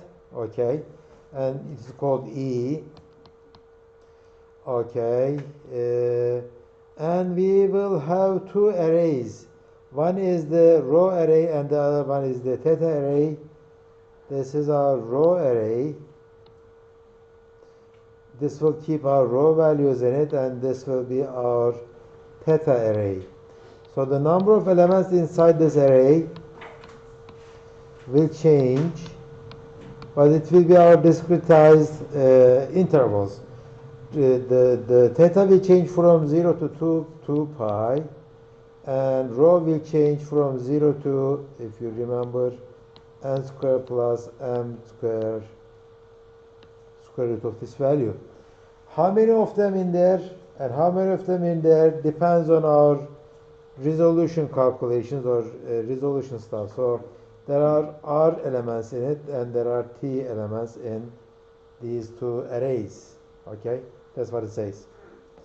So first I will make this decision. Okay, how many elements should I have inside my theta array from 0 to 2 pi? I mean, this will be my intervals. Am I going to call each interval like 10 degrees, or from 0 to 10 degrees, then 20, then 30, up to 180? So that will be a total of 18 elements for the theta, and for the R, maybe every 5 pixels, 5 and 10 and 15 is going to be another one. I don't know. So the R and T should be selected in a way that, okay, R and theta selected in a way that it must yield acceptable resolution and manageable size. Of course, if I keep the number of elements inside R and T a lot, if I keep the number large, then that's going to be good for the resolution, but my algorithm will be slow and I need lots of memory. So it is an acceptable trade-off between resolution and manageable size. And then I have my accumulator array A. The A will have, okay, R columns and T rows. Maybe put R in here, okay. R columns and T rows. Remember, R and T comes from the discretization of these two arrays. And initially, all value of A's are 0. This will be my voting space. Okay. So this is what I'm doing. For each point, for each edge on this E image, let's take this one. This one has X and Y positions, right? This one has X and Y positions. So I will take that E, okay, that position, X and Y, and I will run this loop. H will change from 0 to T. So T is this value, 0 to T, and I will do this. Get for each H, get theta D, take sine of it, and get theta D, get the cosine of it and sine of it, multiply it with J and I, X and Y, and get your row value. That will produce my row value. Remember, what I get from this array is the actual, okay? If I run the loop from 0 to T, I get these theta values. I take sine and cosine of those theta values, multiply them with the I and J values. It will give me a row, and I will look for that row inside this R array, and it says that you are going to get the index number 15, and that will be my row value. So I am going to vote for this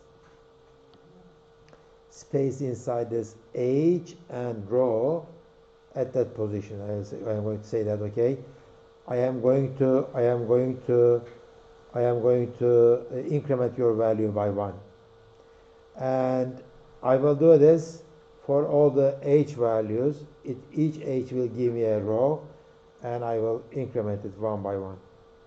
Okay, so that will give me for each. So what I am doing here, so this is a loop. This loop draws a curve on this space. Why? Because I have this sines and cosine involved, and let's say it's going to, for each day, okay, it's going to draw a curve like that.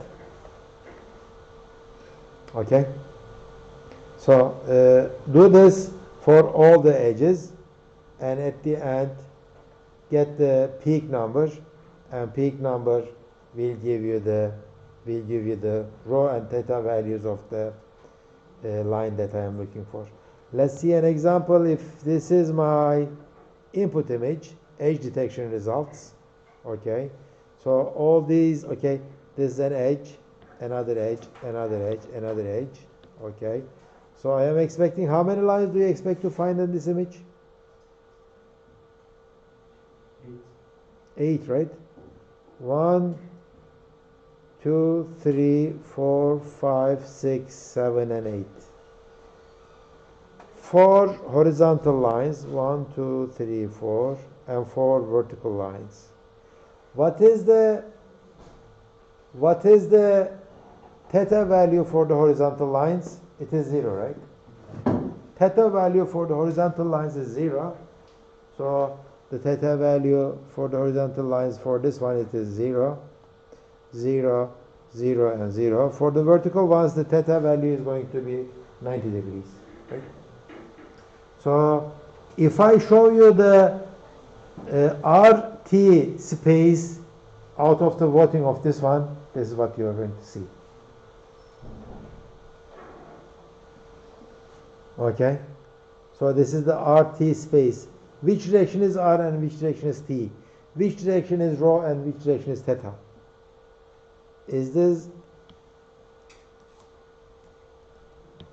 Is this theta or rho? How about this? Remember our algorithm runs the loop for each angle. For each angle, I'll calculate a rho value. So it looks like each angle is like this, so this like theta is this, and rho is like that. Is that correct? Seems like so. Okay. So let's look at these points. See this? There is an intersection point here. Intersection, intersection, and intersection. And these are the intersections. Okay, there are a total of 8 intersections. And these 4, they will correspond to either the vertical or the horizontal points. And these are, again, the other one. I don't know which one is which. Okay, because I don't have the parameterization. So each point, it looks like each point is voting along this curve. Our voting space, we like our new voting space. It is much more uniform. There is a drawback for this voting space. We are not voting along a line anymore. We are voting along a curve. Okay. So this point here will vote on this line, on this curve, and this one will vote maybe like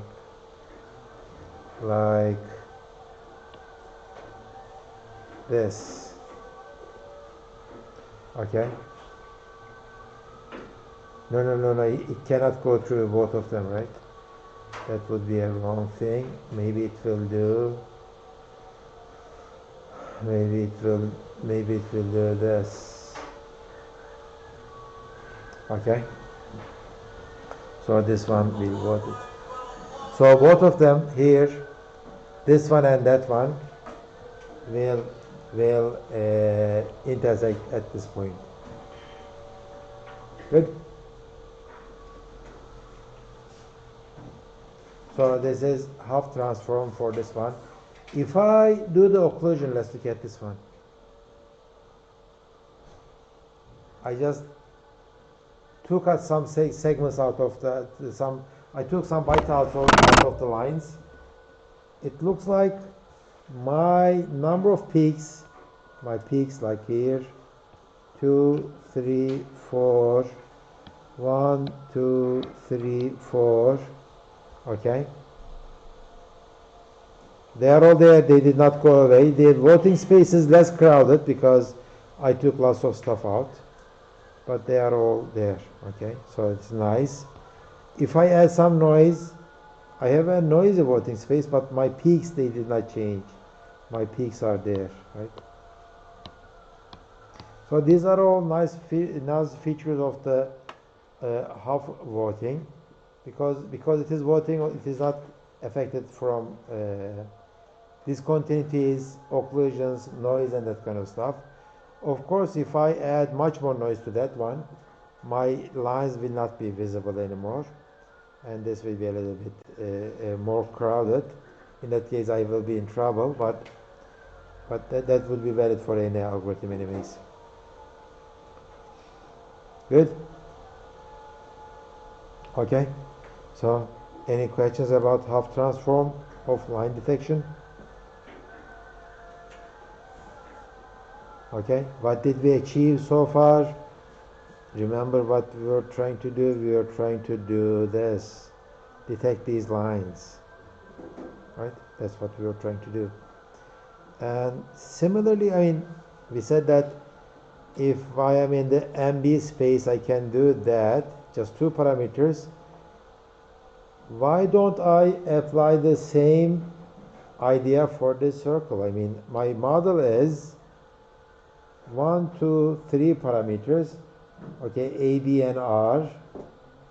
In this case, I will vote in a 3-dimensional space, not just 2-dimensional rho theta space or MN space, but it will be like this. It will be, no, maybe I should draw it this way. Maybe I should draw it like this way. So it will be X, Y, and R space. Okay. So I'm going to vote in 3 dimensions for each edge detection result. I will vote for A and B and R, right? And at the end of this voting, 3-dimensional voting, whoever gets the largest vote, that will be my edge detection result, both A, B, and R values. That's good, but voting in 3-dimensional space is not that easy. It is too expensive. What am I going to do? I will play a trick. Let's see that trick. Okay. Circle detection with Hough transforms. This is what I'm going. This is the formula that they teach us in middle school, right? 3 parameters that defines a circle. It's the center of it and the radius of it. There is another version of it, again, a parametric version of it. For a given ABR, if you loop over this theta value from 0 to 360 or 0 to 2 pi, okay, if I loop over that theta 0 to 360, okay, and for given R and A and B values, that will define you, that will give you X and Y values on that circle. Okay, so that's called the parametric version of a circle. This is a much better way of drawing a circle on a screen, because again, for this one you need to calculate lots of squares and square roots and etc. We don't like it much. I mean, mathematically it is the same thing, but for drawing something on the screen or making some calculations, this is a much preferred way of doing things. But if I look at these 2 equations, I can isolate R and plug it into this R here. So R is equal to X minus A over cosine theta, right? And put R in here. This is what you're going to get. B is equal to A times tangent of theta minus X times tangent of theta plus Y. Okay? So that will be my equation. So what did we do here? I mean, I don't see R anymore, right? R is gone. That's a nice thing. Why? Because my space is now 2-dimensional space. Okay? For a given point, let's say, for a given point, let's say this is my image and these are my edge detection results.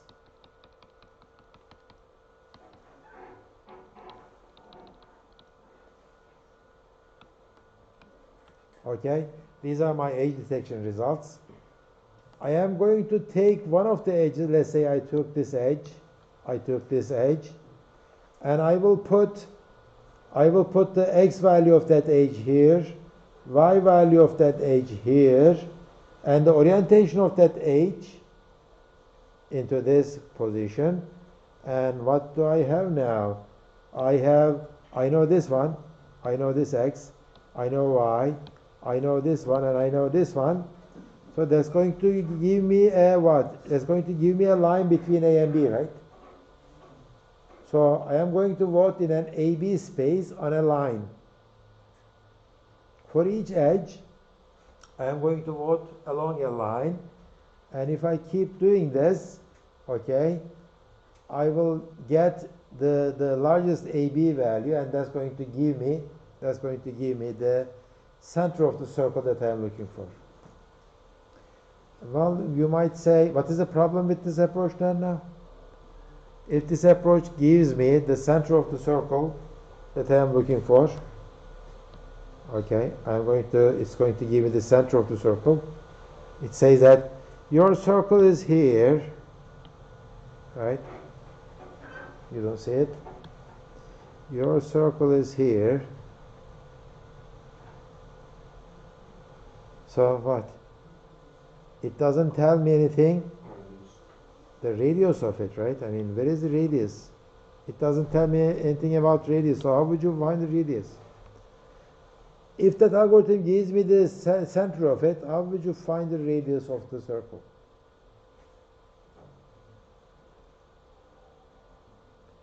I do another voting. In this case, okay, I know that, right? How many edges are there in this image? Okay, there are many edges. Some of them are here. Some of them are here. Some of them are there, right? So there are many edges. So I will try to find the radius of this one. So I will say if R is this way and the counts are this way, make a vote for each edge. Assume that for each edge the radius, the center is here, and make a vote. So for this one, it will say that if I am the edge on the circle, my radius would be this one. This one says that if I am that one, then my radius would be this one. So at the end, I will have something like that. Okay, so that will be my peak. That will give me my radius. Because for all the edges around the circle, they will all vote for the same position. Okay, they will all vote for the same position. Okay, so that would be the second phase of it, but I'm going to ignore the second phase for now. Let's look at this algorithm. This algorithm is nice. It's just very basic algorithm. This is my basic equation. I quantize the parameter space. This time my parameter space is AB space or XY space. Okay, my accumulator array will be all 0. I compute the edges in the image and their angles. Okay, and for each edge point, okay, get that edge point's theta value, that is the edge detection result, the gradient theta value, and put x and y and theta values in there, and that's going to make a line. So vote along that line in my voting space, and at the end, this should be 5 as the step number 5. Okay, find the peak, and that will give you the AB values. That's the circle detection. So it looks like if you have a closed form formula, like the line formula or the circle formula or the ellipse formula, whatever you have, okay, you can have a voting space for that kind of a geometric object, and Hough transform will work.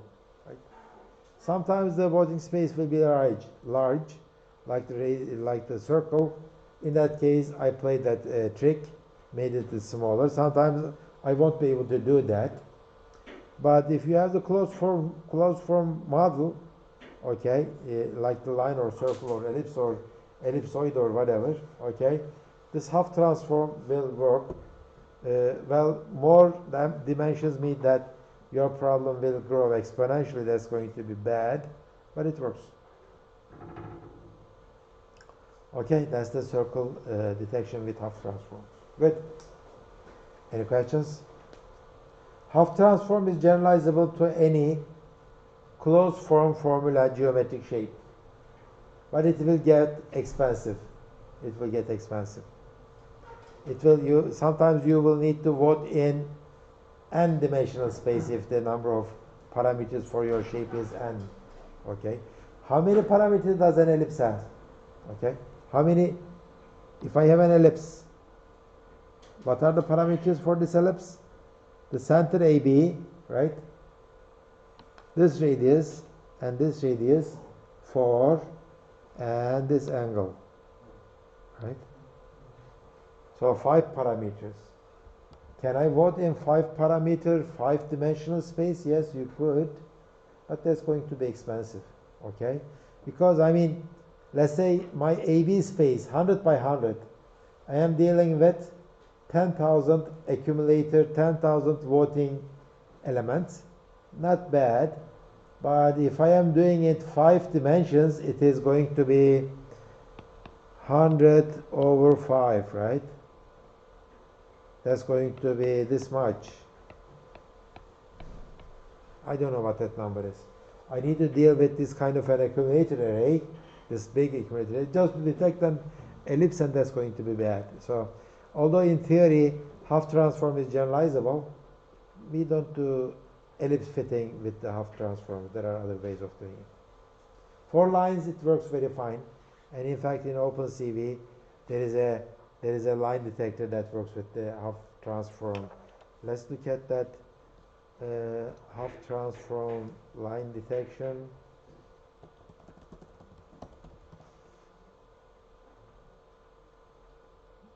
No matches. I think I'm looking at in a wrong place. Go back. OpenCV line detection. Yeah, Hough line detection, as you see. So it is using the same coordinate stuff. Yeah. And let's see the results of it. Yeah. Okay. So these are the results of detected. Red ones are the detected lines. What are the originals? Oh, okay. This one is even more complicated than what I told you. It doesn't detect the Hough lines, it takes the line segments. It says that there is a line segment between these 2 points. It is even better. Okay. So Hough lines P. What does it take? It takes the destination lines, and it takes some thresholds too. Let me see what. Okay, these are the arguments. Okay, rho and theta threshold. I think these are the, remember, row increments. How many rows should I have in my array? These are the increments for each of them for rho and theta. This is the threshold for the votes. How many votes should I have to call a line? And this is the minimum line length. And this is the gap. How much of a gap would you allow in your line? So if you put them together, this one will give you a number of lines. And Hough transform is described in 148. What is 148? Yeah, 148 is lines using progressive Hough transform. What? Oh, okay. This is a newer version of that method, progressive probabilistic Hough transform. Anyway, so it is available in OpenCV and you can use it. There is a generalized version of the Hough transform. It says that what if I don't know the formula of the shape? My shape is like this. What would you call this shape? An egg shape? I don't know. It's just the shape. I have a drawing for it, but I don't have the formula. Can I use the Hough transform idea for this? The answer is yes, but it wouldn't be rotation invariant. I can find this only if this shape is only in this form like that, no rotated versions. Well, I can handle the rotations, but it's going to be more expensive. This is the idea. This is what you're going to do. Okay, I know the gradient angles on this shape, right? These are the gradient angles, right? So these are the lines that are tangent to the shape, and at each point, I know the gradient angles. Do the edge detection. That edge detection will give you these theta values at each point. Okay, I know that. That's one thing. That's one observation. The second thing is this. Just pick a random, or maybe not that random, but close to center reference point. This is my reference point for the shape. I will say that this point is going to represent my shape, whole shape. Okay, that's the thing. So this is the algorithm. Pick a reference point on the pattern object, compute the angles theta I along the object. So along the object, compute the gradient angles. That shouldn't be a problem. And then do this. For each theta, store the distance Ri and angle theta I from the reference point. Let's say this is the point that I have calculated, theta I. Okay, this one will give me my theta I because that's the tangent, right? So the length between this point and this point is going to give me my R value. Okay, and this angle, the line segment angle phi is going to give me my phi angle. Okay, for each theta I, store the distance Ri and angle phi I from the reference point. Okay, so that's what I'm going to keep. So this is not like a definition of a formula or anything like that, because I don't have a formula for this shape. Okay, so what am I going to do next? During the runtime, when I am looking for that image, for each edge point x phi, okay, for each that edge point x phi, I have the angle, right, the gradient angle. Get that gradient angle, and remember I have stored, maybe I should show you it this way, an array, this array, for each theta value, theta 0 to theta, let's say, n, for each theta value, it will give me one R and phi. How do I write phi? Yeah, phi is written that way. Okay, phi value. Okay, during the runtime, for each edge has an x and y, right? Also edge has an theta too. So for this theta, take this theta, look it up, find one R value and theta, the phi value. Let's say Ri and phi I. Okay, get those values, phi value and R value. Okay, multiply it cosine and sine, and get my new AV position. So in a way, it's doing this. Let's say during the runtime, this point votes for here, this point is going to vote here, this point is going to vote here, this point going to vote here, and this one going to vote here. So they all will vote around the reference point during the runtime.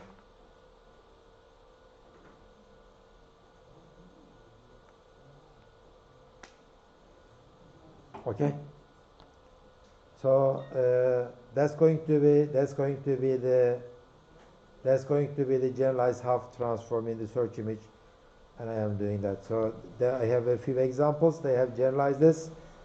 So they are doing this in runtime. They are looking for the centers of these cubes, okay, in runtime, and they can get results like that. Okay. Any shape without any closed form formula. Okay, the only thing is that they need to see the shape like that before, and after the edge detection I can get those. So Hough transform can be generalized for the shapes that are not similar to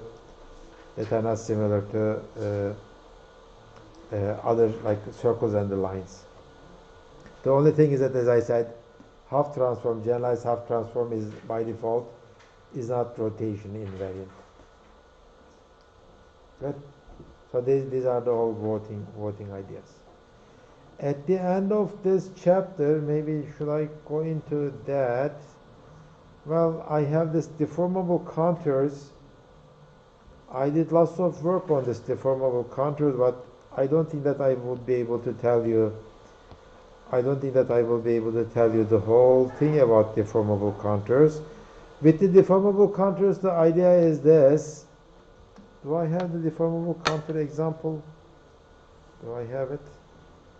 Do I have it? I should have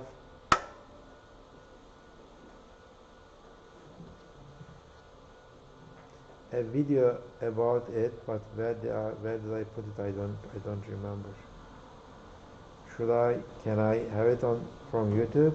Maybe I should show you without telling you how it works, or in detail how it works. They used to be called snakes. Oh, okay. Here it is. One.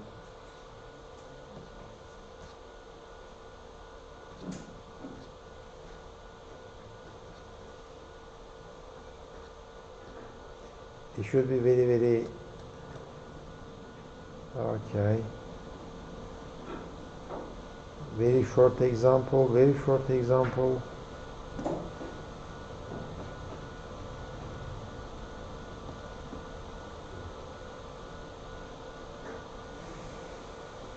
Maybe I can get it from this. Bismillahirrahmanirrahim. Today I'm going.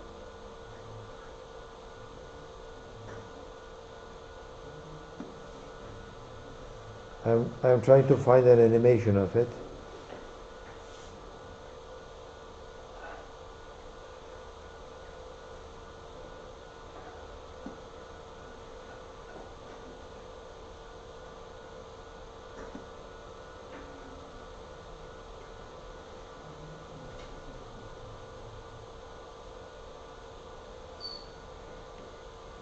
No, sorry, I couldn't find it. It works like that. It works like that. You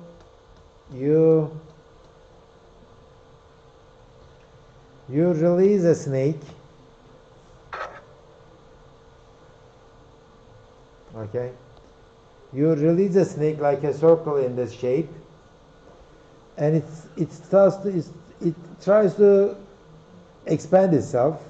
Okay. It does that. Okay, let me try to draw it. It does this first. It both tries to stay smooth and it expands. When it sees high gradient image areas, it is attracted by those areas and it says that I am both smooth and I found a high gradient image area. So it doesn't know what kind of shape it is looking for. Okay. It doesn't have a closed formula. It is all different from the Hough transformation, but it is trying to reach a steady state position where it is on a high gradient image area. Well, this is high gradient, right? The gradient changes a lot, and the image intensity changes a lot, and it is smooth. The smoothest closed shape is circle, right? Circle is very smooth. So the snakes like to be in the shape of a circle, but also they like to be around high gradient areas where the intensity change is high. Okay, so it's an optimization problem. It's an iterative problem, and once you solve this problem, you will find your result on that shape. It used to be very big previously. Nowadays people are using other kinds of ways of doing this, and it used to work very well on the medical images, because for the medical images, what is the closed form formula for the human heart or the kidney? We don't have it, right? Or what is the average shape for the human heart? We don't have it, and even if we have it, it changes from person to person. So this kind of a model is very good for those kind of situations. That was the attractive thing about the deformable contours. But the thing is that they have many parameters. Like they have hundreds of parameters. So the optimization space is very large. Most of the time, optimization takes lots of time. That's why we kind of stopped using them. They are difficult to use, but they are there. Okay. So at this point, I think I am done with this chapter. model fitting, line and curve detection. Next time on Monday, I will start talking about multiview geometry. And multiview geometry is, it is about looking at the same scene from different angles and trying to get the third dimension out of this. Let me give you a few examples. Okay, so the human eye, we have two eyes. Let's say we are looking at the scene. This is the scene that we are looking at, just in front of us, and this is my eye. Okay, left eye, right eye, both of them are there. So the right eye sees the scene like that. See that? So I am seeing from the right side. Left eye sees it like this. So if you do this experiment, close your left and close your right, you'd see a very different world, right? Especially for the nearby objects. If you do this, left and right, for the nearby objects, the world changes a lot. For the far away object, you don't see that much change. Okay, that much change. So we use this difference between left and right view to estimate the depth of the points. Let's look at this image. Okay, the same scene taken from two different angles. Okay, same scene taken from two different angles. Let's look at, it looks like the same picture, but in fact it is not. Let's compare. Let's look at this end point. Okay, whatever this shape is, okay, if you look at this point here, it is way into the background cloth, but see, this one is barely touching it. You see this? You see this cloth? It is here, and okay, let me try to draw the same thing. This time it is here, and the peak is there. Why is different? And the same thing is valid where yeah, this one is too. I mean the peak of this triangle. You see, this one is very close to the white area. This one is in the center of this card. They are at different positions. All I am saying is that left image and right image are very different, even though they are looking at the same image. So we are going to use this idea. The idea is this. Look at this one. This peak of the tip point of this triangle at column number 30, but here it's at column number 50. Okay? You see that? This is a larger distance than this distance, right? So if you compare these two, so this is just 30 pixels, this is just 50 pixels. So how about this one though? If you look at this one and if you look at this one, they are almost the same distance away from the edge, right? So this one is 55 columns away from the left edge, this one 50. So this one has a difference of 5, this one has a difference of 20. 30 minus 50, 20, 50 minus 55 is 5. So what I am saying is that the disparity, we call that disparity. The disparity for this point and that point is different. Why? Because if the points are close to us, their disparities will be larger. If the points are away from us, their disparities will be smaller. If the point is at infinity, their disparity will be 0. Okay? So we are going to use this feature to estimate the depths of the images. We are going to find the disparities of each point in these from two images, and we call it a disparity image, okay? And we are going to make an image like that. So in this case, the disparities for these points are bright because they are large. Disparities for those points are dark because they are away from me.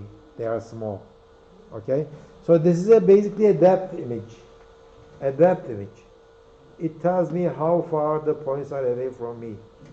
Okay? Once you calculate this depth image, you solve the depth solution, depth problem. Okay?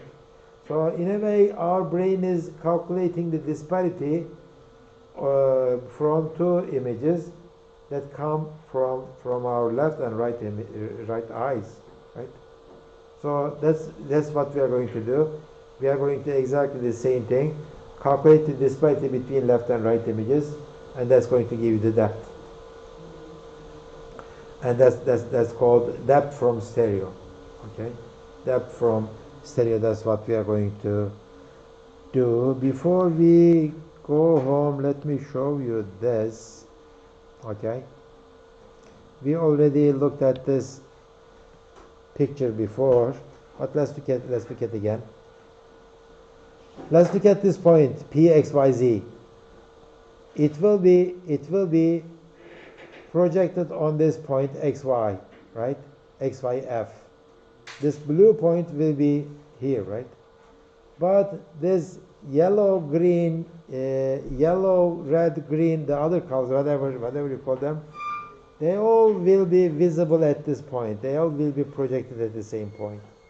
Okay? So by looking at this point only from my image, I cannot tell how far that point is from me, right? That's the fundamental ambiguity of the image projection.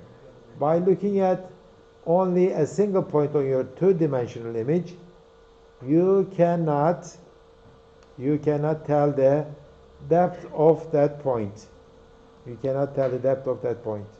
Okay? But how about this? If I take the same scene from two different directions, direction number 1 and direction number 2. I know that all of these points will be projected to this P, but they will be projected to the different points on this image now, QR. If I know that this P corresponds to this blue dot, okay, by doing this, draw a line here and draw a line there, that intersection is going to give me the XYZ position of the point P. Okay? That's what we call stereo. That's what we call stereo, looking at the same scene from two different angles and solving this geometric relationship, and after that deciding the XYZ positions. Everything is solved. Everything is solved about this problem other than the correspondence problem, which is this. Okay, we did not solve the correspondence problem 100%. Where is the corresponding point for this point on the other image? Well, it is easy, you might say. It is here. Right? I know that one. But how about this? Where is the corresponding point for that point on the other image? Well, it makes some searching, maybe here, maybe there. By looking at the neighbors, I can say that, well, it gets more difficult for some cases. If the surrounding areas they are all flat, then that problem is even going to be more difficult. Okay, so we are going to look at that problem too. Other than the correspondence problem, everything about stereo is solved. So we can estimate the depths of objects by looking at the images. Once you solve the correspondence, everything is geometry mathematically defined. Okay, so that's what's going to be next stage, stereo. Any questions? Okay, well, in that case, that will be it for this week. I will see you next week, and the other week our exam.